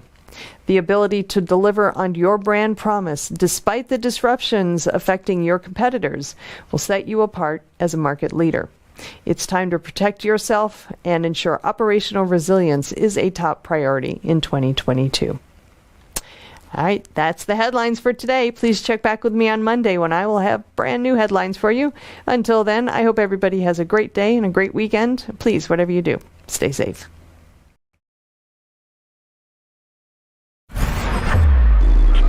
This is Digital Anarchist.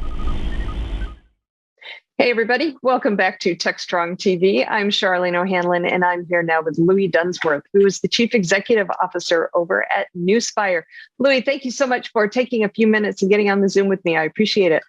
Yeah, my pleasure. Glad to be here today, Charlene. Excellent, excellent. Well, I'm interested in talking to you about your company's security operation platform, I should say. And I'm wondering, well, before we get started with that, though, I wonder if you could tell us a little bit about Newspire. I've been at Newspire for a couple of years. We've cut our teeth for probably the past 22, 23 years, really providing network and security services for the auto manufacturing industry. So a lot of the dealerships and retailers in North America, we provide security services for them in a variety of different ways, and with a variety of different manufacturers as well. And a few years ago, we started to branch out into other markets, other verticals. We recognize that the auto manufacturing space is extremely valuable. We can provide a lot of value there, but why not just extend everything that we do extremely well into other verticals and provide services for other clients as well?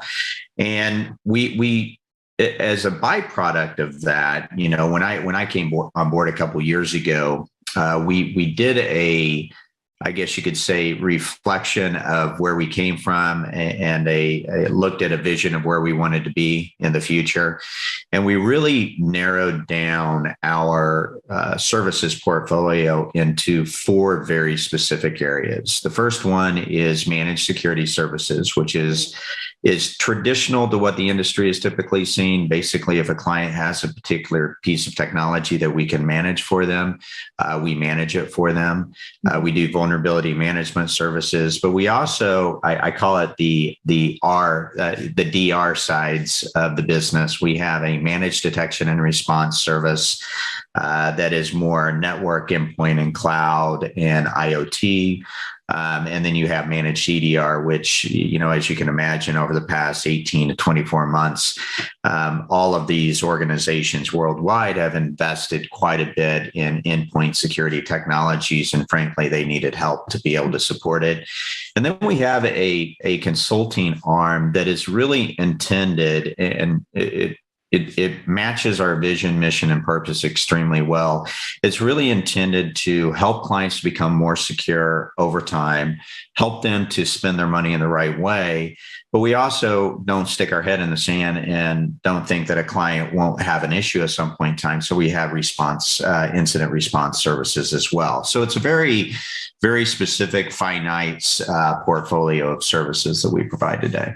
It seems pretty comprehensive, though. It sounds like you guys pretty much will attend to an organization's security needs, regardless of what they need, which I think today is very critical, because there are so many organizations that have holes in their security posture, if you will, or their security lineup. And so it's really interesting to me that that we've seen the rise of managed security services providers over the last 5 years or so. I've been dealing with MSPs since the early days, and so I'm well aware of the business model there. And it took a long time for those to kind of really kind of get into the groove, if you will, with organizations. But now they are a trusted part of the that IT chain, if you will. But let's talk a little bit about your technology. You guys came out with a platform that a company can use to manage its entire security operations, and you guys are giving it away. So what's up with that?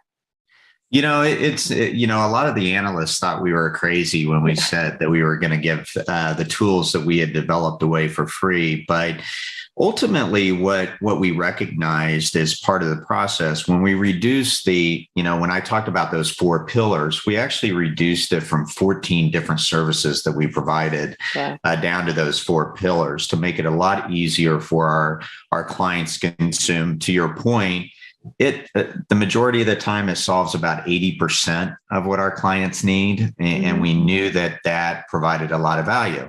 But we also knew that we couldn't stick our head in the sand. And we knew that even though we provide what we consider as a pretty robust set of offerings, we knew that a lot of clients out there would need other services that we don't provide. And we were at the very beginning established the fact that everything that we wanted to do was based around the experience. We wanted to focus on excellence in operations, and we ultimately wanted to help our clients become more secure over time. In order to do that, we had to be great at what we decided to be great at, but we also knew that we would have to partner with other people that we trust in the industry that we've worked with in the past to provide services or technologies that we don't provide today. So as we kind of started to bring together that experience, what we could provide and be great at, what our clients were going to need over time, the fact that we wanted to help them become more secure over time, all these different features started to kind of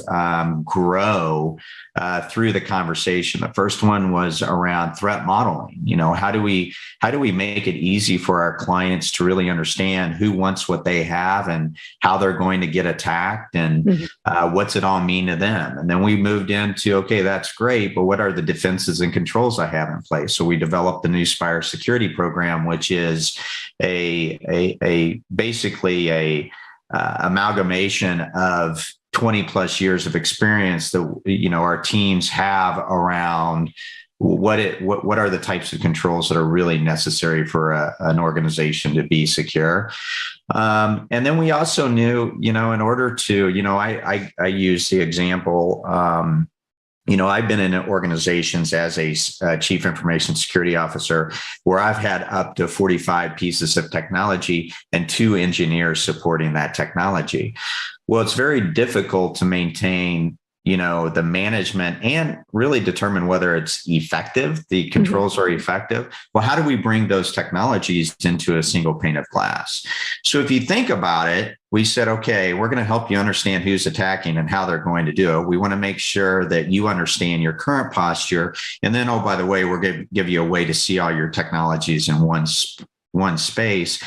We thought that was just a great opportunity to extend that to anybody. And then ultimately, if you want to use our services to help monitor and manage all those technologies and monitor your environment and everything like that, we'd be more than happy to. But it was almost our responsibility to the industry. If we were going to really revolutionize the cybersecurity experience, we needed to give them a platform, a single pane of glass to really make that a reality. If that makes sense. That's great. And as I said before, with the greater emphasis on cybersecurity these days, the number of cyber threats that are out there, the increased, the overwhelming number of ransomware attacks that are going on, just so many threats to an organization on a daily basis. It's imperative that organizations have the ability to see where their vulnerabilities are and understand what's happening in their systems at all times. So I think it's great that you guys have this platform. And is it something that connects with pretty much any other security application that's out there, or are you using particular technologies as part of the platform? We went into it with a expectation that, and I learned, I had a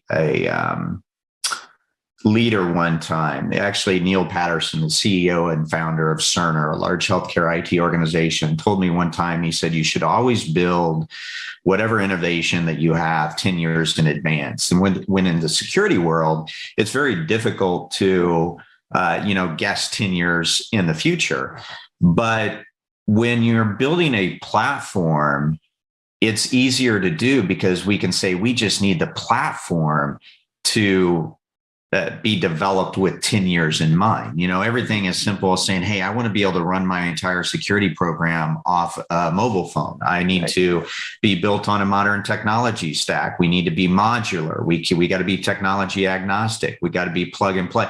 There's a lot of, core principles that we built in the platform to essentially future-proof us to a certain degree. And what we did was, what that allowed is a very, very interesting and innovative backend, which we call our CyberX platform, that basically is the underpinnings of everything that we do. And the intent is to not only allow partners to integrate into our platform, but also different types of technologies to integrate into our platform. And oh, by the way, it doesn't necessarily need to be a security technology. Mm-hmm. There's a lot of technology leaders out there today that own both the technology and the security, are accountable for both sides. And if they want to see those technologies in a single pane of glass, we wanted a platform that allowed us the flexibility to be able to do it. So we didn't really go into it saying, okay, this is going to be quote unquote a security specific platform, as much as let's build a platform that actually helps an organization improve their security, if that makes sense. Yeah, it makes total sense. So who's using these platforms or this platform these days? Are you seeing a kind of a wide swath of organizations in all verticals that are using it? Or have you maybe seen, a little maybe narrow, maybe your automotive clients, for example, or other organizations? We launched it in May of last year, and what we've seen over the last 6 or 7 months is every single one of our clients, our current clients, is onboarded into the platform, so they're using it on a daily basis to consume Newspire services, and that was really our main objective out of the gate, is make sure, hey, that the clients that are investing in Newspire, that we invest back into them by providing them more value out of the platform that they use. The second area is that we see really all shapes and sizes of different clients. To your earlier point, it's a free platform. People can register today. It's really easy to register. We ask for some very baseline information, and they can get in there, kick the tires, poke around, see what it's all about. If they want more information about our services, naturally they can inquire about that. But you really see all shapes and sizes. Clients say, you got some that have got in there, kick the tires, and say it's not for me. You got others that are getting in there and saying, hey, I want to know more about what else you can do for me. So it's really we're so early in on the process. We haven't really said, okay, this is the profile that is going to be, that this platform today is going to be extremely valuable for. And to be quite frank, it's going to change. I mean, what we have on the roadmap for 2022 is so dramatic that it's going to be different by the end of this year as well. Oh, that's great. That's great. I think a lot of organizations are seeing 2022 as a transitional year. I think I think a lot of companies are going to leave 2022 looking much different than they did at the beginning of the year. So looking forward to that. So let's talk a little bit about the security space in general, because there has been so much attention paid to it over the last couple of years. I feel like things are moving at lightning speed, but we don't really seem to be getting a whole lot accomplished, it seems like. Maybe it's just me, I don't know, but we're seeing as many threats as we ever have been, and we don't see a lot of movement as far as being able to mitigate the threats faster and with less damage than what's been happening. So, where do you think we're kind of going wrong, if you will? It's the old adage that, if you're going to, keep doing the same things, you're going to keep getting the same results. And I think, number one, running a security program is extremely hard. And there's a lot of pressure placed on leaders of security organizations that it's really difficult for you to explain to them what they're going to live through and the skills that they're going to need to have out of the gate, what skills they're going to adapt over time. And then, oh, by the way, how do you strategically build a security program that will incrementally get better over time? And I think the thing is, and you can even see within our services portfolio, the challenge that you have in the industry is what people are focusing their time and resources on. I mean, at the end of the day, while the job itself is extremely difficult and the building a program is extremely complex, the things that provide a lot of value are very fundamental. I remember going back to 2000, this was in 2007, 2008. And I was building the security program at H&R Block, and we spent probably a good part of 12 months in parallel with other things, but our focus was on vulnerability management. How do we get really good at patching systems? How do we get really good at, having the processes in place, not only from application vulnerability management and everything of that nature, but it's the fundamentals, and people, for one reason or another, it's a chase the squirrel type industry, and people get distracted. They think technology, this new technology is really sexy. We need to bring it in house. It's really cool and everything of that nature. And they take their eyes off the prize to a certain, degree. But I think the long and short of it is, if people would just understand that if you take a risk and threat based approach, that you're at least focusing your resources on the things that are going to give you a fighter's chance, number one. And then number two, when you think about the flip side, the fundamentals are so critical. You don't need a ton of people. You don't need a lot of, technology. You need good processes. You need good accountability. You need a lot of this stuff that just doesn't really get talked about a whole lot. And if you just do the fundamentals, you can get secure extremely quick. I'll give you a perfect example. I had a major, and I won't disclose what the breach was, one of the most major breaches in the history of North America, or really the world, that has happened. I remember talking to the CISO they brought in to basically resolve or basically reform the security program and get them back up on their feet and everything of that nature. And he told me at the time that for probably a period of a year after they brought him in, he only communicated one single metric to the board at the company, and that was their mean time to detect and contain. So he had a bunch of red teamers in there hammering away at the system, and he had his monitoring trying to identify and pick it up and notify everybody on it, their ability to contain it quickly. That just focusing on the fundamental stuff out of the gate, he said dramatically improved their security program within 12 months. So it doesn't have to be difficult, but you got to do the difficult things, if that makes sense. No, it makes total sense. And focusing on the fundamentals is something that I do hear a lot of organizations saying that they need to do. Yeah, but they never really get around to doing it. So I think if we were to start security programs from scratch, I think a lot of organizations would focus on educating their workforce on what constitutes a security threat, what to click, what not to click on, things of that nature, and really understand that how their security program should be set up and where their largest areas of vulnerability are, and then move forward from there. But understanding, I think, is 3/4 of the game. If you don't understand your systems, how are you going to protect them? So. Yeah. And begin with the end in mind, right? To your earlier point, if you're going to build a program, know what you're building, have the blueprints before you start. Exactly. Yeah.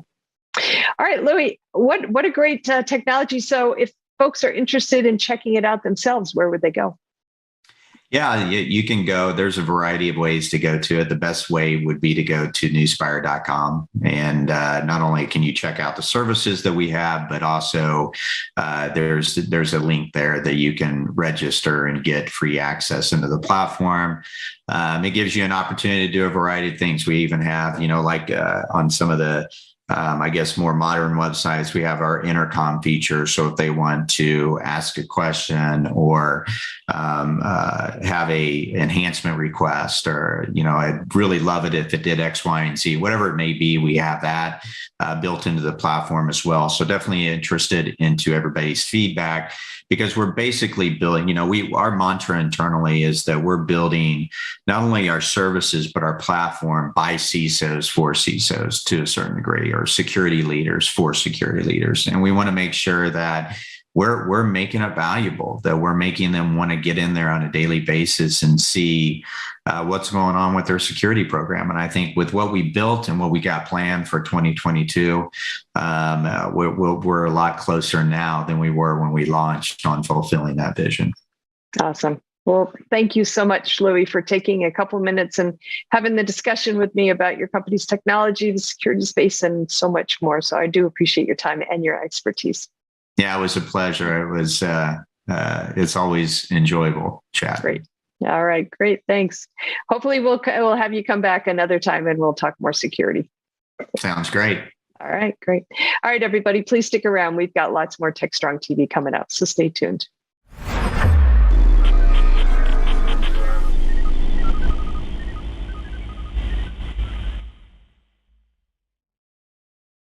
Looking for a live conference focused on the tools, technologies, and practices most important to your business?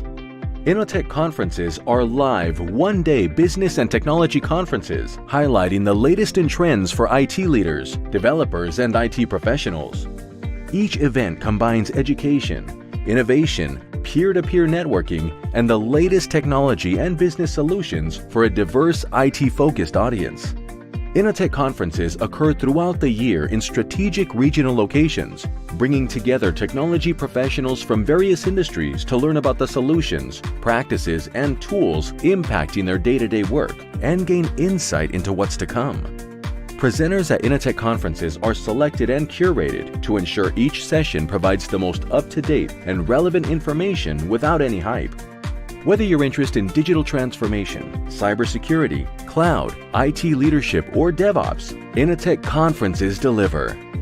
2022 events are scheduled to be held in Austin, Dallas, Oklahoma City, Houston, and Washington, D.C.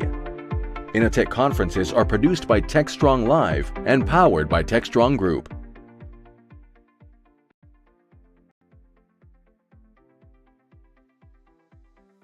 Hey everybody, happy Thursday. This is Charlene O'Hanlon, and I'm here now with the webinars preview.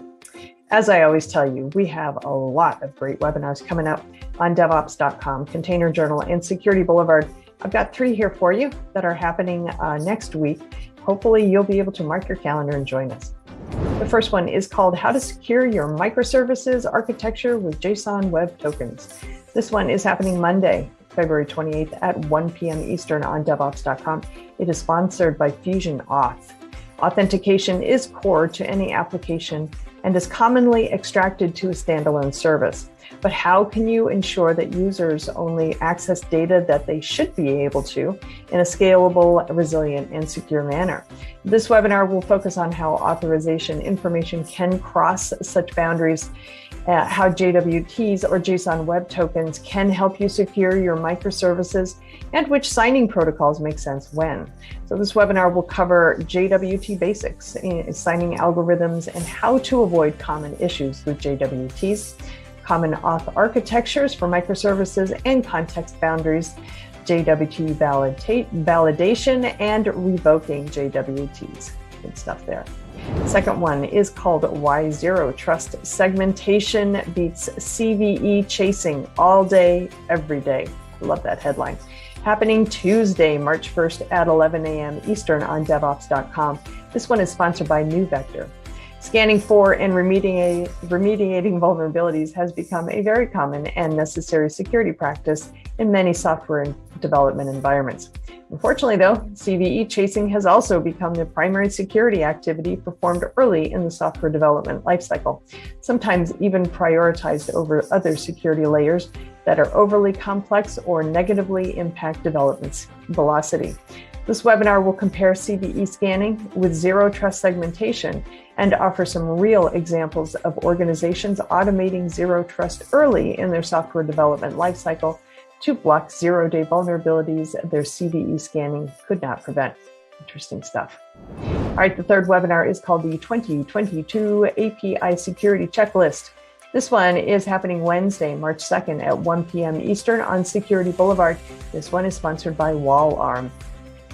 Guarding against common API security issues is only the beginning of your organization's security responsibilities. Your product security and DevSecOps teams, not to mention your engineering organization, must be able to quickly detect and respond to security incidents that will affect your business and your customers. This webinar will walk through the 2022 API Security Checklist, which outlines the most common API security issues, their implications, and mitigation strategies. So you will learn how to address the most common API security issues, the key components of building your API security strategy, and of course, the tools that will help protect our product security teams keep up with the rapid pace of engineering and application deployments. Good stuff. All right, that's it for the webinar's preview. Please check back with me on Monday when I will have a fresh new batch for you. Until then, I hope everybody has a great day, great weekend. Please, whatever you do, stay safe. And we are back. Next up, we've got Mitch Ashley in his Analyst Corner. He is speaking with Matt Provo, who was the CEO and founder over at StormForge. They're talking about the new StormForge Optimize Live technology. It's all about cloud-native application performance and optimization. And they're talking about the new features as well as, I should say, the Optimize Live technology, which kind of closes that loop between testing and production. Good stuff there. Matt also talks about StormForge's strategic partnership with AWS, as well as its deeper integration with Datadog and Managed Prometheus. So it's a very interesting conversation, totally worth checking out. So let's go ahead and roll it now. This is Digital Anarchist. We have the great pleasure of being joined by Matt Provo. Matt is founder and CEO of StormForge. Great to be talking with you, Matt. Great to be here, Mitch. Thanks for having me. You know, it's not only great to be talking to you, but you've got a really cool announcement we're going to be discussing. But I want to give you a chance to first tell us a little bit about you, introduce yourself, tell us a little bit about StormForge. Yeah, thanks a lot. Yeah, so StormForge started in 2015. It's for myself, it's my second company. Had an opportunity to head down the entrepreneurship path, starting back in about 2012. Prior to that, I was a long time, kind of cut my teeth at Apple. Background is really in product, and knew as fantastic of a company as Apple is that I just really had that bug of stepping out and starting something on my own. And in between companies, I was able to go back to grad school and get some formal business training to kind of align with my background otherwise. And we started StormForge in 2015. And really at the outset, we knew we wanted to be focused on building real, genuine machine learning capabilities. We just had no idea what business application they were going to connect to. And so we operated as a lab for a couple years. And tried to kind of get our feet underneath us, and with a focus on, we know we're going to commercialize kind of our core algorithms and engine. We're just not sure what or how that's going to look. And so we had a couple iterations. We started out with using our core machine learning to really optimize how energy is consumed or electricity is consumed for large HVAC equipment and industrial machinery. And we pivoted in 2018. And the pivot was in our own lift and shift from being a Docker Swarm company to shifting over to Kubernetes. And when we shifted to Kubernetes, we realized, wow, we've got actually the perfect core algorithm to solve a bunch of the really painful parts around kind of day two operations in a Kubernetes environment. And so at that time, we had raised about $5 or $6 million, had one large strategic investor and a few kind of high profile angel investors. And we made the pivot and the shift, and it was a good one. I'm a believer that you got to have a great team with differentiated technology, and you've got to connect that to the right market opportunity at the right time. And in 2018 and early 2019, you saw Kubernetes adoption was starting to kind of to pick up. It's certainly picked up even more rapidly since then. But as we shifted, it was a good move, and had a nice year in 2019, spent a lot of time talking with developers on how they would use our solution. And in early 2020, we're fortunate to raise our Series B funding of $63 million, partnering with a lead investor of Insight Partners. And it's been a pretty fantastic journey along the way. And I think the best is yet to come. So, we know the folks at Insight Partners well.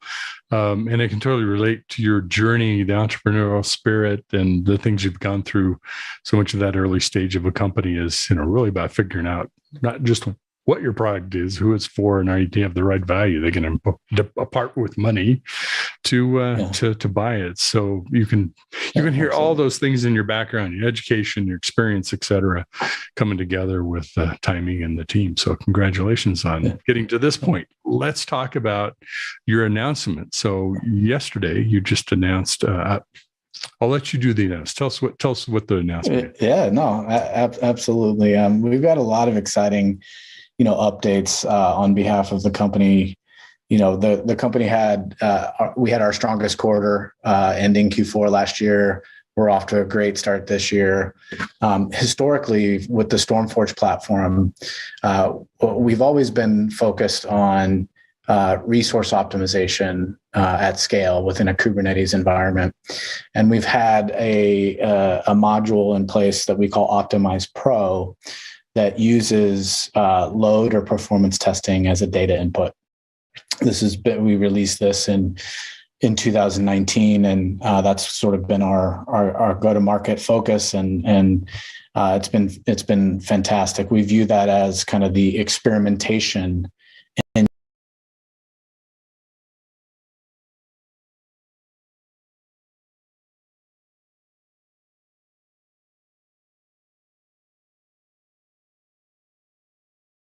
in a pre-production environment for users to be able to take advantage of resource optimization capabilities.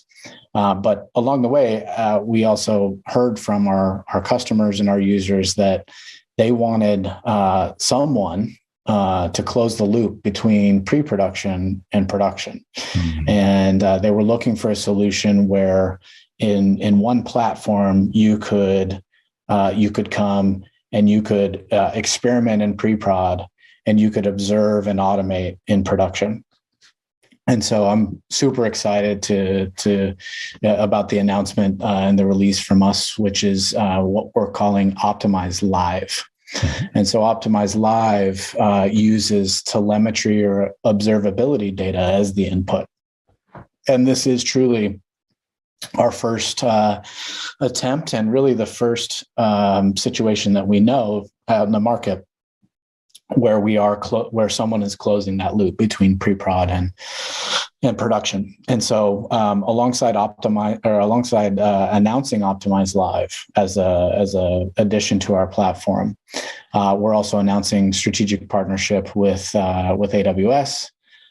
Deep integrations out of the box with Datadog and Managed Prometheus, and quite a few more to come in the very, very near future. So super exciting time for the company, but also for our users and our customers, because this allows them to really look at their entire ecosystem of applications and be able to have a one-stop shop platform that integrates super seamlessly with the tool chain and tool set that they've already invested in. And so one of our big goals was, how do you close that loop without requiring them to switch from tools that they're already invested in?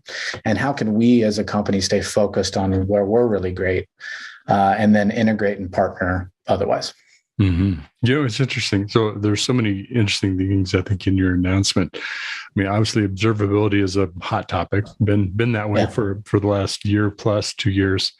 But what seems unique to me, part of what's unique about your announcement is, yes, a lot of people talking about machine learning and AI. You're hitting directly at the we want to move from pre-game to game time, right? We want to go from really preparing ourselves when there's a lot of value, of course, in doing that ahead of time. You don't want to take that golf shot you have never hit in practice, right? There's lots of sports analogies here, but that's when it matters. And also there's a lot of interest around optimization, for cost reasons, but there's interest in optimization around customer experience, around SRE, around, performance for all kinds of metrics. It's an interesting time to solve this problem that way, given where we are in our Kubernetes adoption cycle. So it's, I can't say you have perfect timing. I hope you do, but it seems like you're right in the right spot at the right time. Yeah. I mean, I think if you look at the progression of workloads that are moving to Kubernetes, not only in pre-prod, but into production and into the real world. You're seeing significant growth in both categories, but the importance of providing a solution that doesn't require you to choose between cost and performance. Historically, as you know, you've had to choose, and really you're reliant on out-of-the-box recommendations that ship with the databases or services that you're using as far as how you're going to configure your application, or you're reliant on human experience. And all due respect to all the developers and all of our users out there, Kubernetes is only 5 or 6 years old. Mm-hmm. And so you can only have so much experience. And the truth of the matter is that for what you get with flexibility in Kubernetes, you pay for downstream with complexity.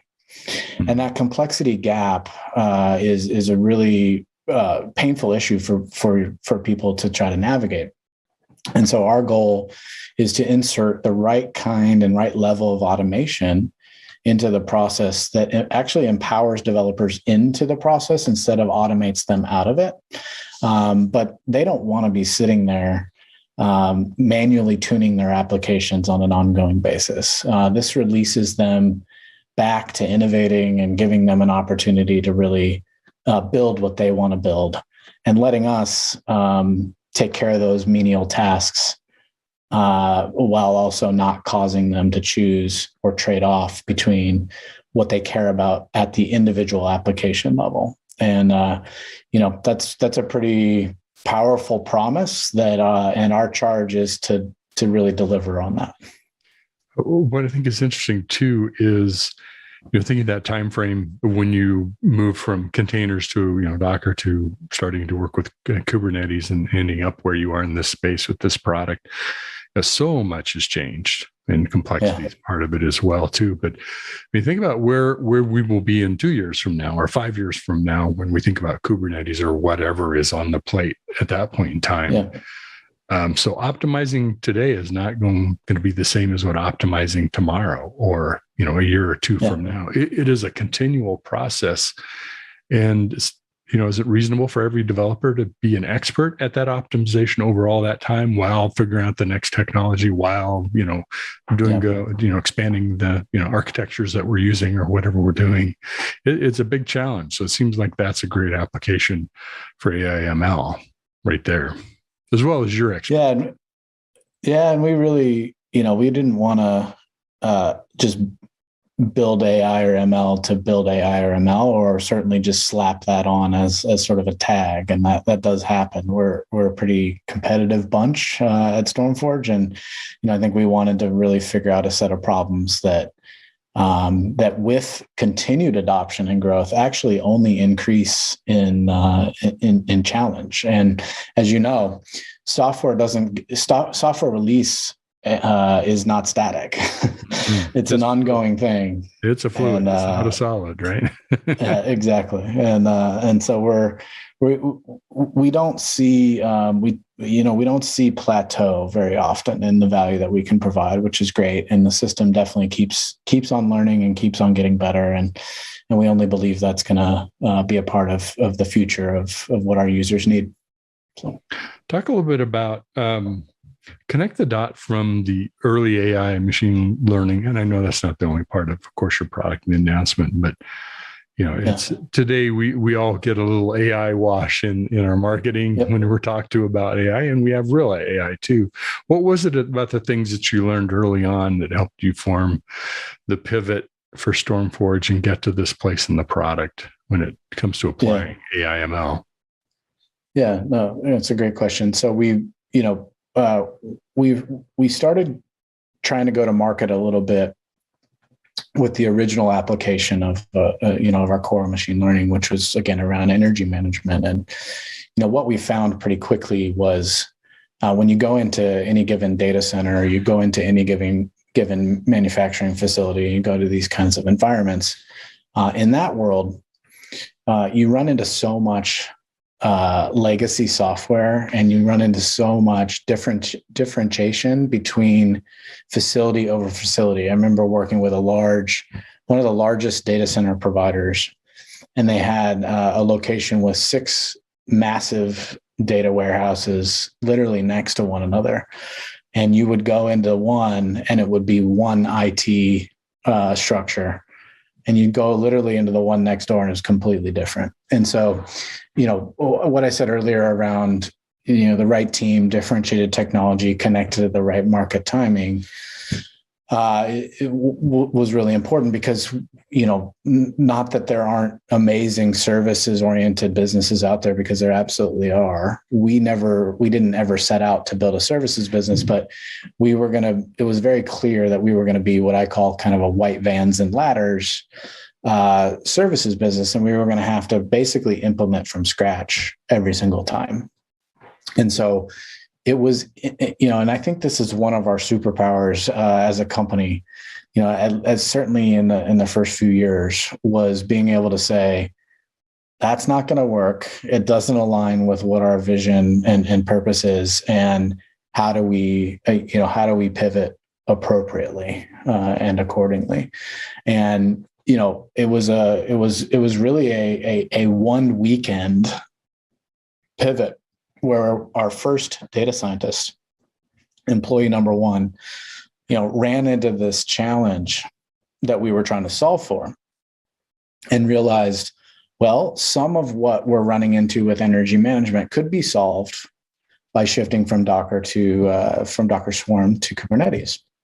And it was in that shift that he realized, wow, like all the tweaks and changes and tuning that I had to do to shift our application, even as small as our footprint was at that time, that he intuitively connected our core machine learning to a totally different set of problems that are, equally or more powerful and certainly more valuable when we think about the growth of the market. And so, it was a good lesson in test for me. Like, am I willing to be humble and this wasn't my idea to pivot, but it's a testament to the culture of Stormforge from the very beginning, which is we're not only about empowerment of our users, we're about empowerment of our people internally as well, and giving them opportunities to succeed. And this is a great example of that. Yeah, I've heard even greater stories of. I was part of a company that pivoted based on a Perl script, so you never know where that's going to come from. It's truly remarkable. Exactly. Fast forward to today, and I'm sure you've talked to a lot of customers and developers and people that were beta testing the product, et cetera. What is it that sort of rings the bell? Like when you talk to a developer, an architect, someone SRE, someone working with Kubernetes and containers in live environments, what is the thing that they go, that's important? You have some great stuff already, but that is why I can see I need this new live version. Yeah. Specifically to the live version, it's around. So Kubernetes ships out of the box with something called the vertical pod autoscaler or the VPA. It also has something called the HPA. So just to give a sneak peek, Optimize Live version 1 really deals with how we can very efficiently and very clearly surpass the recommendations coming from the VPA itself. Right. Optimize Live coming very soon adds the horizontal pod autoscaler version as well. And so less than 1% of Kubernetes users take advantage of the VPA. It's difficult to configure and get going. It does provide recommendations, but the frequency of recommendations is pretty spread out from a time standpoint. And so the business has moved on by the time they get the recommendation. And, it's not super compatible with the existing tool chain and kind of tool chain that the ecosystem has already adopted. And so this is pretty painful for people. And so what happens is that users over provision. and they sort of many times will sacrifice cost in order to maintain performance. Well, there's this massive gap in value that's usually on the order of magnitude of 30-40% in performance and just about the same in cost, but they just don't know how to access it, and really no human does. Because the application is not static. And so we really show very clearly in Optimize Live that you don't have to choose. There's no trade-off required. Use the tools that you have and take advantage of that value. And so we allow the user to decide how much automation they're comfortable with, whether they want the recommendations to be deployed automatically or whether they want to manually control that. And then they can set what we call kind of a risk tolerance, where they can say, what are the limits and the requests and the limits that I'm comfortable with for this application, as long as your recommendation sits inside of this. And oftentimes that will connect to an SLA or an SLO that the business owner or the application owner has to meet.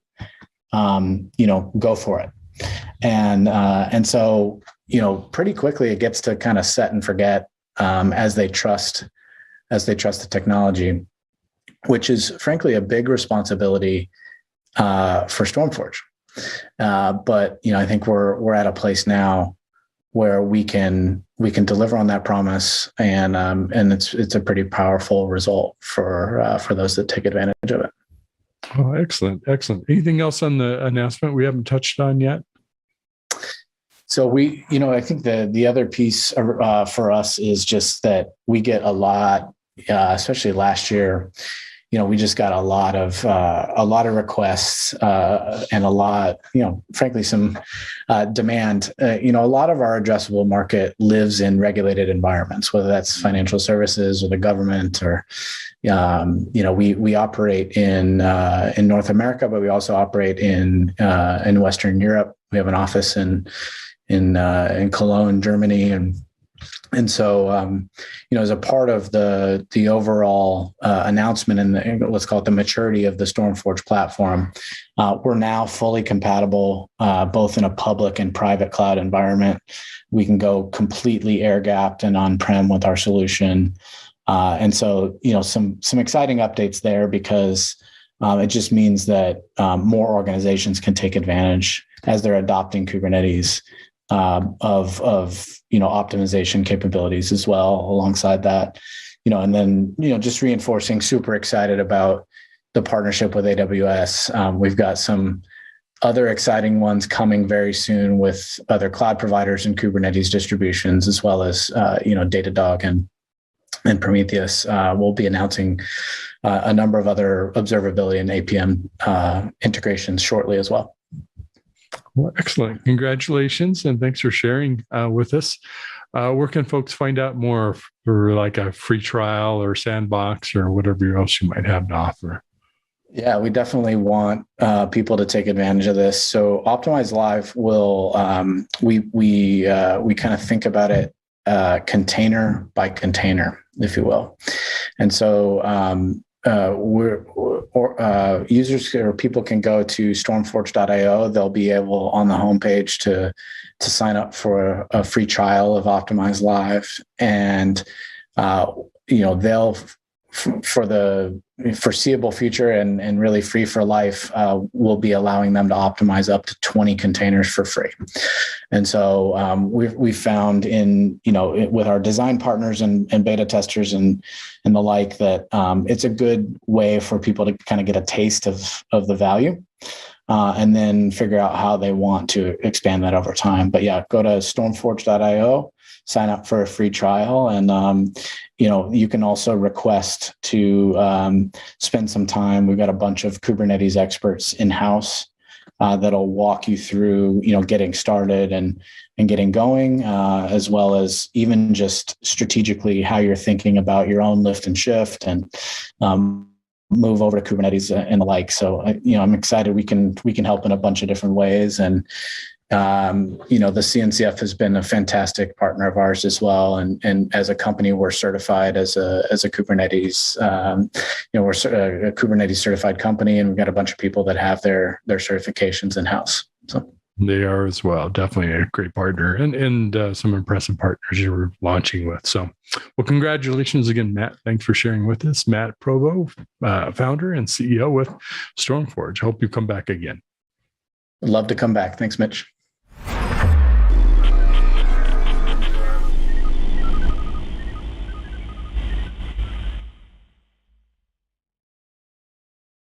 DevOps.com is the #1 online destination for DevOps education and community building.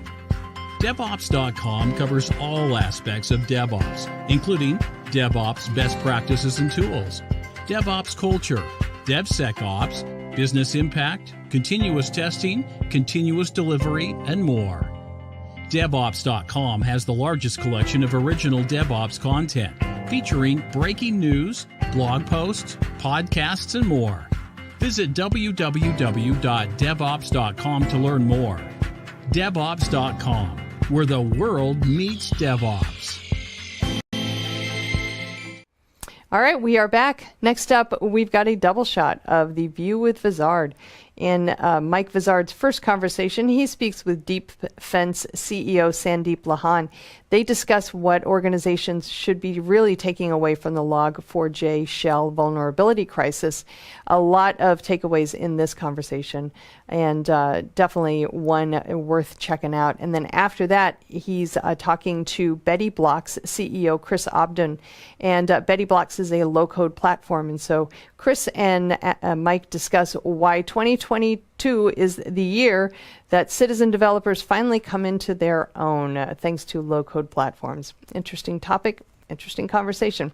Let's go ahead and roll both of them now. This is Digital Anarchist. Hey guys, thanks for the throw. We're here with Sandeep Lahani, who is the CEO of Deep Fence. They are a provider of a security platform for containerized applications. We're going to be talking about Log4j and some of their more recent security events. Sandeep, welcome to the show. Thank you, Michael. Glad to be here. Hi, all. A lot of folks are still wrestling with this whole issue. It takes a long time to remediate some of the stuff because finding all that code can be challenging. But as we kind of look back in 2020 hindsight, what should we have learned from all this by now, and what are our takeaways? Well, absolutely, Michael. Couldn't agree more. In fact, I would say what we are seeing at this point in time is just tip of the iceberg. The actual impact of this vulnerability, it's going to take some more time before we really find out how widespread and how deep the damage was really, right? So absolutely agree with you on that. Now, really going back, what were the key learnings for us really as an industry really, right? I think after Heartbleed and Equifax, it's been, both of these vulnerabilities have been more than 5 years old now. Here comes another big one. And if you look at it, the patterns are similar. It's a common, very popular open source library, open source component that everybody was using, right from absolutely everybody was using. And then vulnerability comes, has a score of 10, and suddenly we are scrambling to see, what do I even do now? We have always had the vulnerability scanning tools. We've always had the web application firewalls. We have always had the IPS and IDS. We have had all of these tooling even now, and we had it back then. But stuff like this still happens. So what is the core thing that is really missing? I think 3 to 4 learnings I would love to enumerate, Michael, based on my interactions, right, with the DevSecOps professional.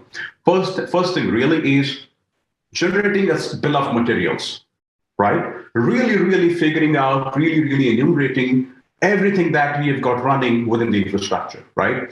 Unlike other industries, where go to automotive industry, go to robotics, go anywhere, there is a bill of materials. Every part, every piece is tagged, numbered, and it is basically inventoried for. But software is different. Software is often derived. It's not manufactured, it is derived.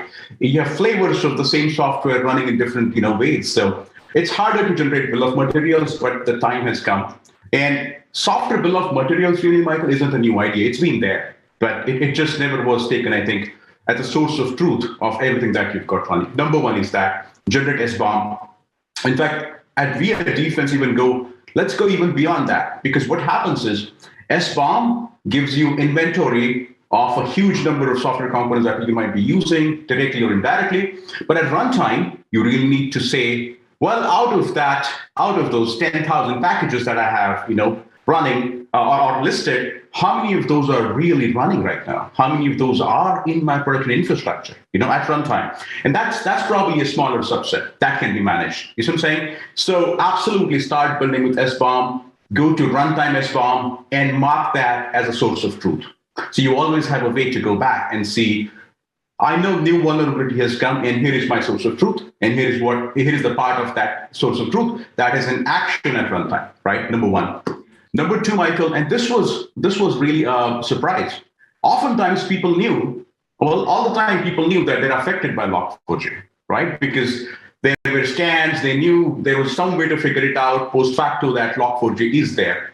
The biggest problem that we saw is people are like, I know I have Log4j, I need to fix it, but I have thousands of nodes, thousands of computes, VMs and containers where this stuff is running.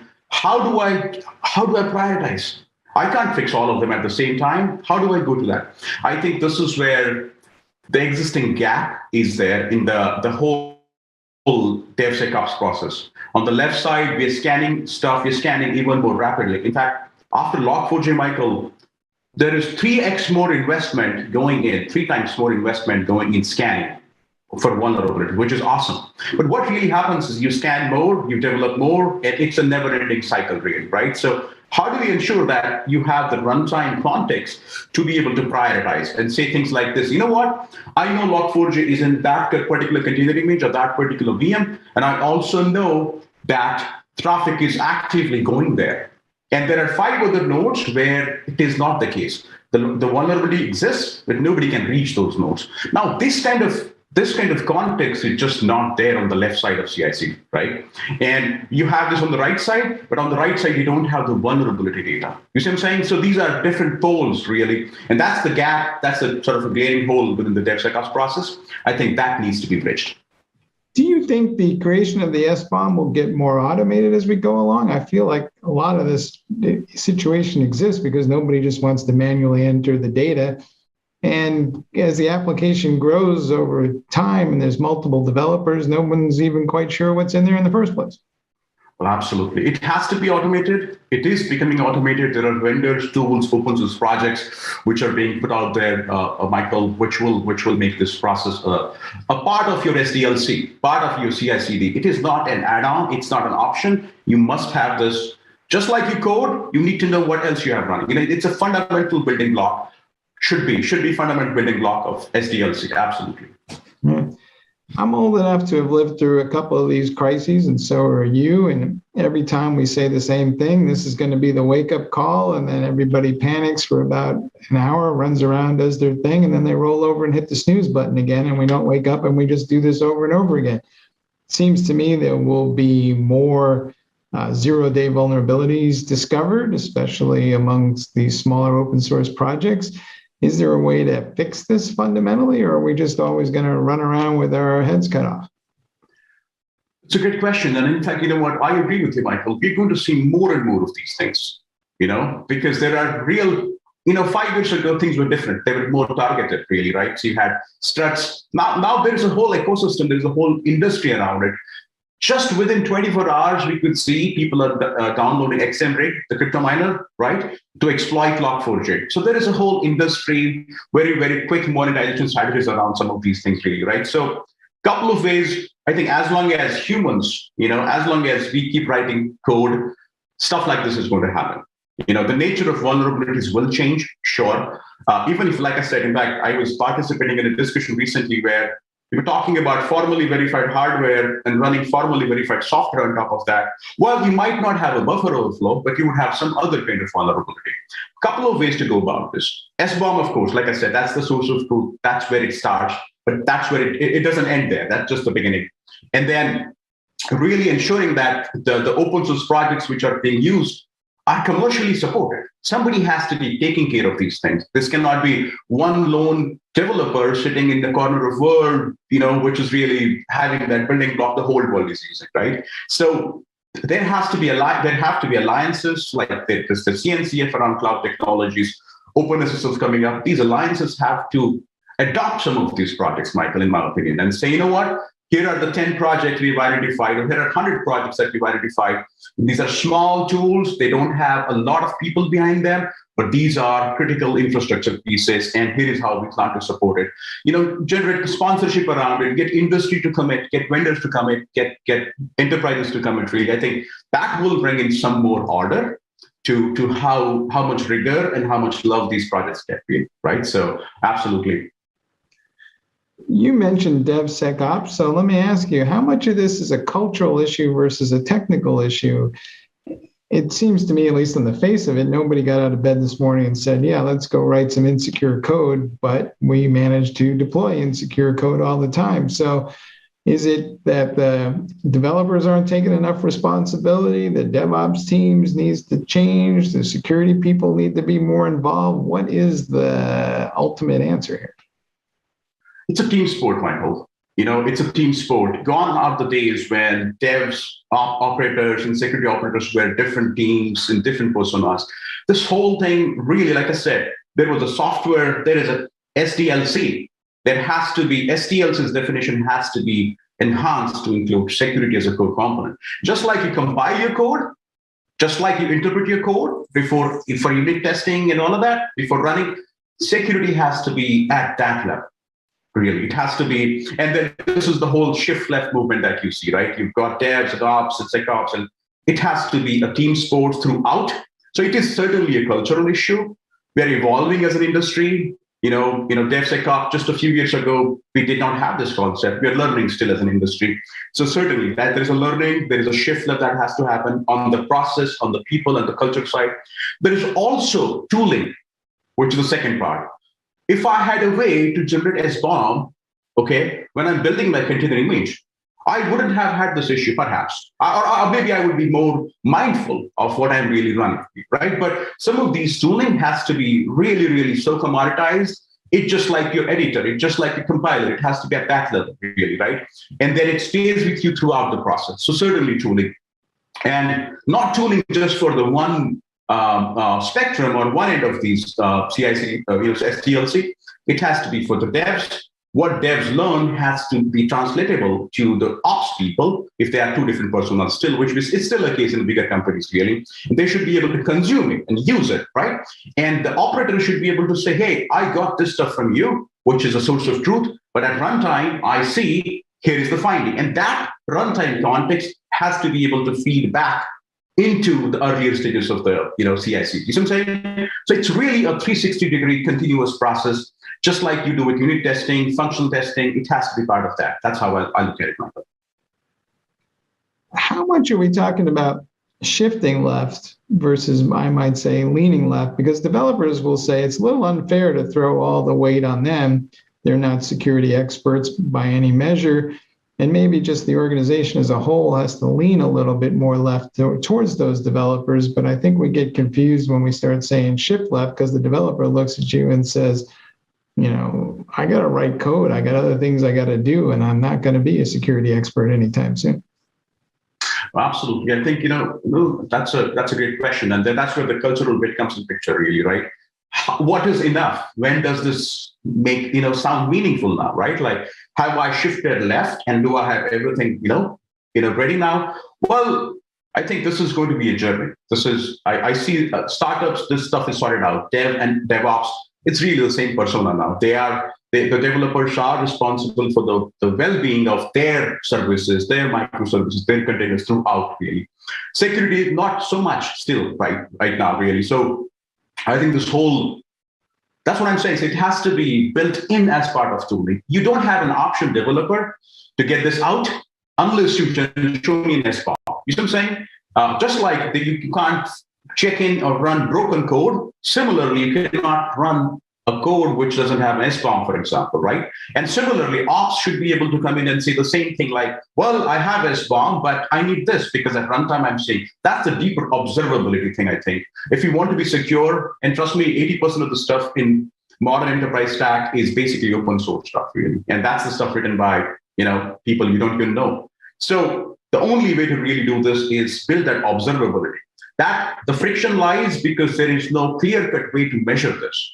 There is no clear-cut way to give feedback, right, to each other across this journey, really. So it's both a cultural issue, it's both a tooling issue, and you're right. Just shifting left is also not going to be the answer for everything, right? There is always going to be drift at runtime. There is always going to be attack vectors which couldn't be, accounted for on the left side, just because you just don't have a context, right? So there's always going to be that runtime thing, and there deeper observability comes in picture, deeper detection comes in picture. Things that we assume secure us. Just an example. Oh, I have end-to-end encryption enabled. I'm secure. Well, attack vectors and exploits are coming over the same encrypted channels that you have put in place, right, to solve one problem. So the observability is not really only at the left, it is throughout the process. You should be able to look deeper, should be able to monitor what I have got running, what is coming in, what is going out, what is changing throughout this process, right? That, I think, would make things easier. And of course, all this has to be automated so that there is no friction. Who does what? The responsibilities are sort of, streamlined that way. Yeah. Do you think AI will come along at some point and save us from ourselves here? It seems like you mentioned automation, and maybe there's an opportunity here to use all these algorithms that are running around to help solve this problem. It's a great question, I think. You know what? AI always comes in picture and refines things in such endeavors where we have a lot of moving parts. You know what I'm saying? So you have people, you have processes, you have culture, you have tooling, and all of these things don't speak to each other. There is no automation built around it. Just deploying deeper instrumentation or deeper observability requires automation. I think these building blocks have to be laid out, Michael, first, right? In terms of the culture, in terms of tooling, in terms of bridging the gaps. And AI would certainly come in and do the next part, which is basically, deriving insights, making sense of all of these signals that you've generated along the journey, along the process. Absolutely. I'm a big believer, yeah. Mm-hmm. Do you think perhaps that we are building software too fast and that maybe we're having a Ralph Nader moment and we're unsafe at any speed and we need to slow down? Well, that's the thing, software, we could do that if software was manufactured. We could do that. We could have a processor, assembly line, a control to go. The software is derived. Software is copied. It's a different sort of, we need a different control mechanism, Michael. Slowing down couldn't be a mechanism here, right? It's not an assembly line in the traditional sense. It's a different assembly line where software is derived. Slowing down with more checks and balances, right, is the way to go about it. And the checks and balances not only slow you down, make you more mindful at every step, they also bring in these other insights that you don't have. So I think the speed isn't the problem. The problem is the checks and balances, and do I have those checks and balances throughout the process? And are they meaningful for all the stakeholders? Can they consume this really, right? And make sense of it really? I think that would solve it, yeah. We saw the Biden administration put out an executive order that affects federal agencies. They're supposed to have SBOMs, review their software supply chain processes. Do you think that order will encourage enterprises to follow suit? And are we going to see this massive kind of review of the software supply chain process? I think so. I believe so. It's for the first time, I think something like this has come from all the way from the top. And I think, in fact, when the Log4j issue was revealed, we were thinking why there are no COVID-like war rooms for things like this. Why the security alliances and administration is not coming together to have very high-level guidance, high-level source of truth for everybody. It's not optional. It's not, hey, you should do SBOM. No, you must do SBOM. You see what I'm saying? So really, I believe that more scanning is happening, 3x more we are seeing. Our customers, our prospects that we're speaking with, and just in broader DevSecOps communities looking for tools which says, okay, this is SBOM. So I know what I have got running really, right? So absolutely, yeah. Big believer in that, yeah. So last question. What should I be doing as a manager to wrap my arms around this? It's very intimidating when you look at it. There's developers on the left, there's operations in the center, there's a bunch of security people running around, and there's a lot of inherent organizational behavior and resistance, and then there's a lot of technology. So where do I get started if I'm going to go tackle this?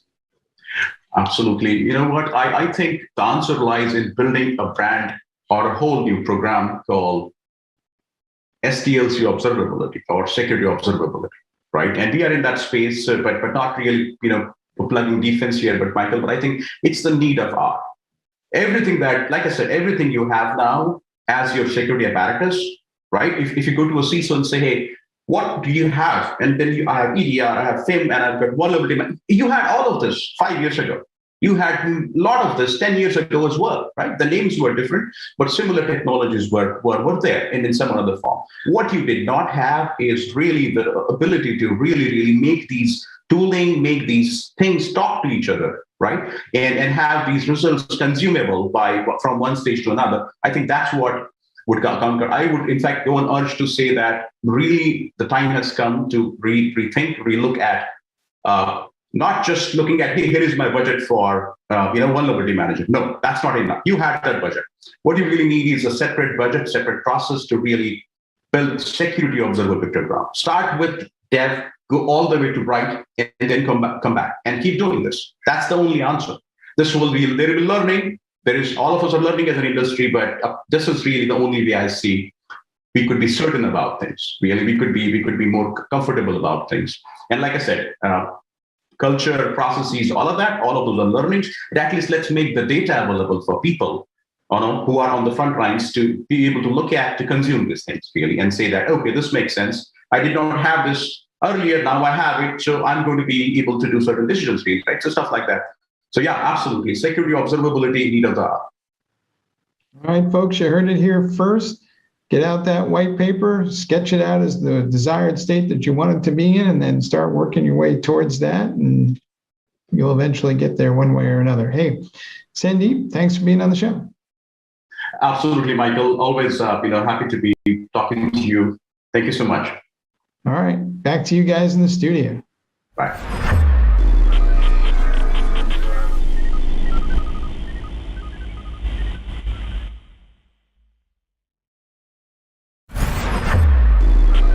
This is Digital Anarchist.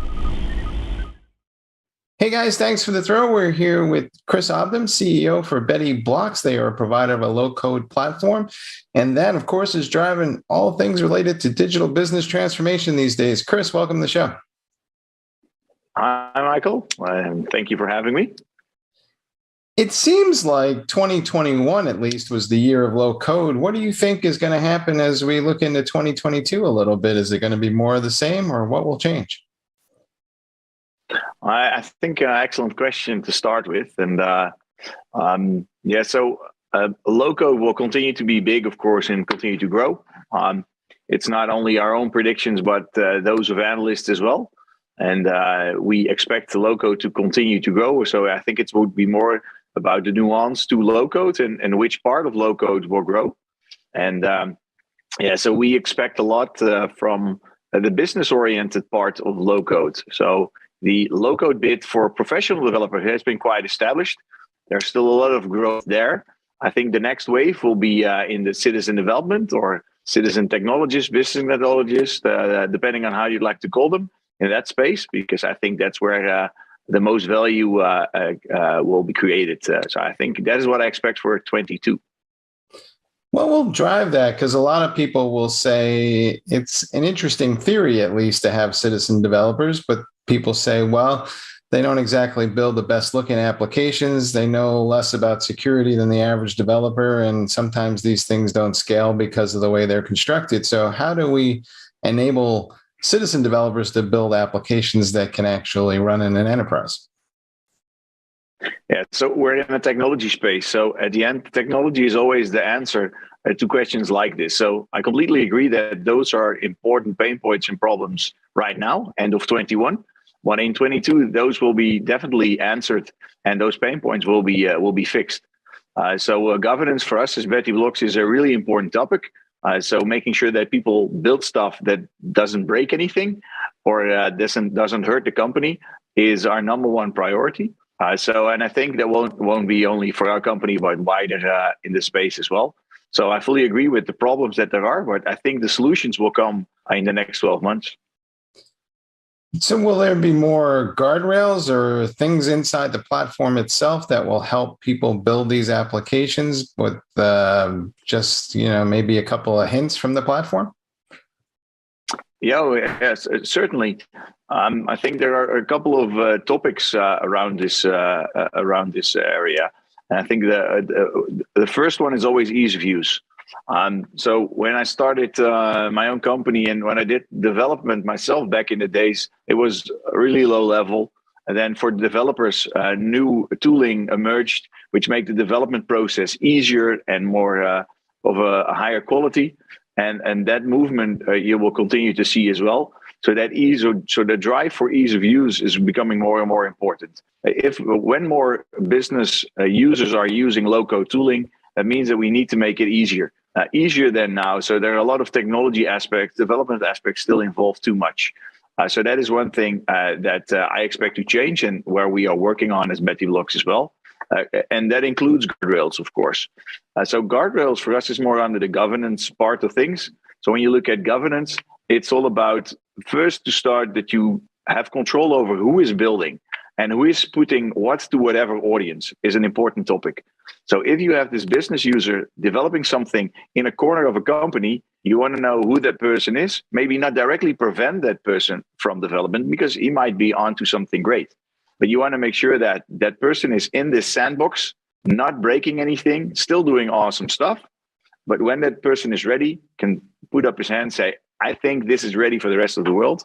And that process, that governance and that delivery process is something that we are working on and that you'll see in 22 as well. That will be important. And the third part of this is default applications or templates. With low-code, you can build apps so fast that the community behind platforms and the broader community creates a lot of standardized templates for solutions. So if you're in a specific business, it might be that your problem is already solved by somebody else. So go look for those templates. Go look for platforms who have applications like that and start using those. And if it doesn't fit 100%, then you can maybe change them a little bit and tailor them to your needs. Are we in any danger of overloading our DevOps processes? Because it seems like we're building more applications at the same time. And do we have the capability to deploy that many applications simultaneously? Or what's the back end going to look like? Yeah, it's an interesting topic again. So on one end, let's say the maintenance and the setup of low-code platforms on their own is an additional load for an IT department. So everybody knows that IT departments are often understaffed and might be working on the upgrade of SAP, Microsoft Dynamics, which is a topic on its own, and which is maybe using up all resources up to 89%. So I think it's really important to decentralize setup so you're not overloading DevOps here. So if you have those guardrails in place, you're not overloading the technical people, but you're might be overloading, let's say, the validation people, the people who do quality checks and stuff like that. So it's important to find a platform and tooling which helps you to find potential risks in applications. So they will be highlighted before you put it to production and stuff like that, and who will help you with that process, because otherwise people will be overloaded. There is no shortage of low-code platforms out there. What differentiates one from the other these days? Yeah, so we see a higher low-code category, and it starts with BPM tooling. So low-code for BPM or BPM tooling that has low-code. So there are a lot of big names in there, and it's really a different approach than, let's say, a traditional low-code to start with, because that's more application development. So with BPM, you start building this business process first, which is really guiding, and then you automatically generate or step-by-step create an application on top of that. So that is one category. So BettyBlocks not there. The second one is solutions-based. You have Salesforce, ServiceNow, and other ones who primarily sell CRM first, but also have low-code capability. So I think that is an important category on its own as well. And then you have the other two, where we see low code for professional developers, where there are a lot of players as well, like OutSystems is there and other ones. So they're really there to increase the pace of your current development force. And of course, understanding that all of the players out there more or less have overlap in messaging, but we always put them in these categories. And the last part is no code for enterprises or low code for business users. At the end, it's most of what it's the same category. So that's where we are in. So we're not for professional developers. We're really here to help business users or tech savvy other users or less technical IT people. At the end, it's all the same type of person. And the final category is restrictive no code, where you have Airtable and other platforms who call themselves no or low code. And there's just this tsunami of platforms there who really help if you want to do something small. But if you want to do a little bit bigger, you're stuck.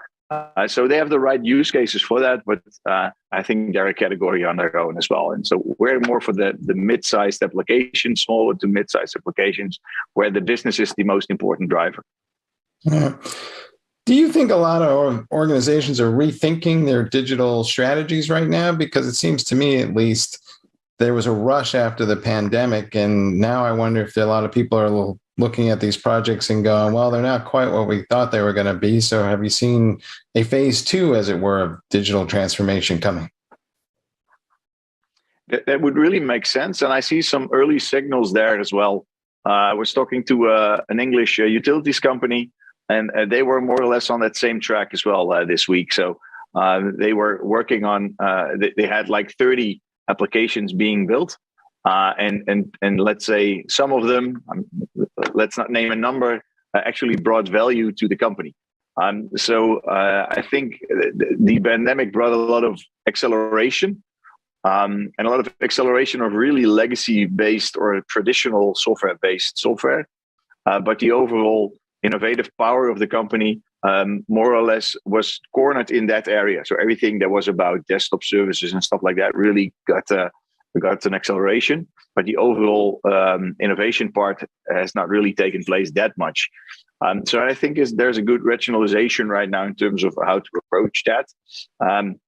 What we see is that you need to get into a continuous improvement pace with your company. And it also means that you need to have a good process in place in terms of deciding which initiatives you are allowing, which ones are okay to stay under the radar, and which one you're really going to promote and make important. And I think that is hopefully, I think it's more hope right now, a next phase after the pandemic, all still in the midst of it, but hopefully soon after or more after the pandemic than now, to make sure that we really start looking about value being created. And I think, there's a lot of steps that we need to take there. Oh. What's your best advice to folks then as they kind of look at these low-code platforms and what they're going to do inside their organization? What do you see as a best practice for getting started? Yeah, so there are mainly two approaches. So either you are with the organic approach, so that means that you kind of let go a little bit and that you have different initiatives, and then you try to bring that together after a period, or you have a more structured approach. And for that, it always makes sense to start with fusion teams. So that means you don't only start with the business, and you don't only start in IT. So if you bring teams together, of course, that's always a good setup, but it also enables you to try out citizen development in a more controlled way, because you have somebody experienced in IT in that team as well. That might be under the umbrella of the IT department, but you can also do it outside the IT department, and then maybe put something out of IT, somebody out of IT in that specific team. So starting with a fusion team, I think, is the most controlled but successful way as well. And you can gain experience, and then you can split the team apart and maybe have the citizen developers start a new team. They already are have experience and stuff like that, and then go from there. I think that is the most easiest way to start with a setup like that. All right, Chris, you're clearly the best dressed guest we've ever had on the show. But everybody's kind of curious, what is a Betty Blocks? Yeah, so that's probably about the name and where the name comes from, if I'm right, Michael. Mm-hmm.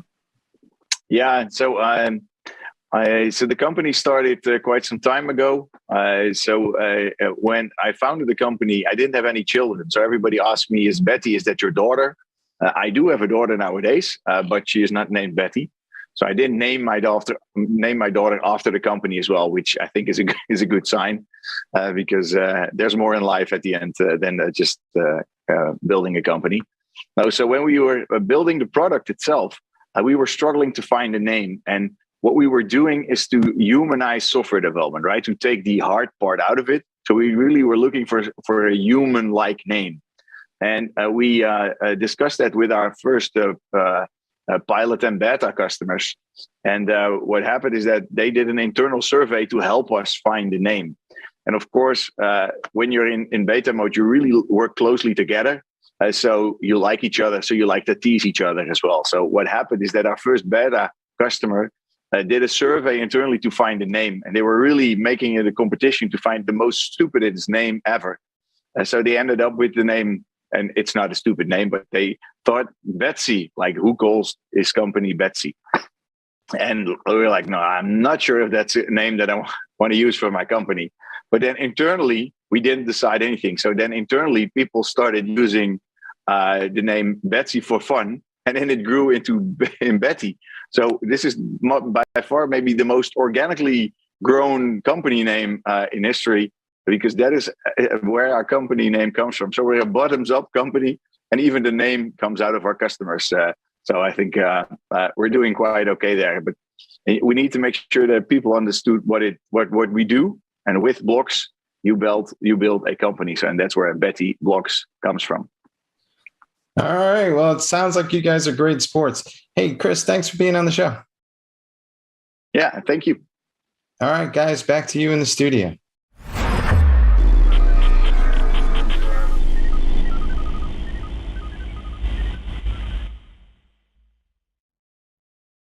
CISO Talk, to hear how real-world CISOs are dealing with today's real-world issues. From enabling secure remote workers to accelerating secure cloud adoption, defending against a pandemic of security attacks and beyond. CISO Talk covers the cyber topics you want to learn about. With your hosts, Unisys CISO Matt Newfield and MediaOps CEO Alan Schimmel, featuring a revolving panel of CISO cyber experts. This is where CISOs talk. Join us on digitalanarchist.com and techstrong.tv. All right, that wraps up today's Techstrong TV broadcast. Hope you enjoyed today's conversations. There were some good ones there. Just a quick reminder before we close things out, we've got a couple events coming up next week. We've got, my goodness, we've got so many good ones. We've got the March 1st, we've got the Sneak Know Your Code Open Source Supply Chain Summit. That is a great topic, and with an interesting lineup of speakers for that one. Then 2 days later, on March 3rd, we've got the SALT Security API Security Summit. Both of them are very relevant topics in today's cybersecurity threat landscape. Definitely want to check out the topics and the lineup of speakers and the agenda for both of those events.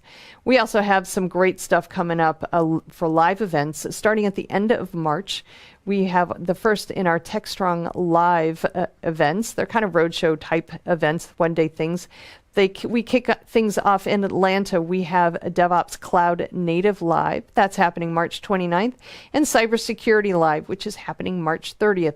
And then 2 weeks later, we do it all over again in DC. So hopefully you can check out join us for at least one of them, wherever you are, because we'll be coming to a city close to you, hopefully.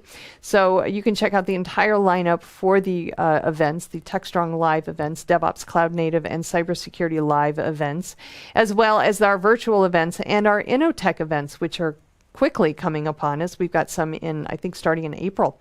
InnoTech happening in Houston, Dallas, Austin, Oklahoma City, and Washington, D.C. this year. And you can check out the agendas and the scheduled lineup of speakers and register for any and all of these events over on TechstrongEvents.com. And that is it for today's Techstrong TV broadcast. I'll be back on Monday with a brand new show for you. Until then, I hope everybody has a great day, a great weekend, and please, whatever you do, stay safe.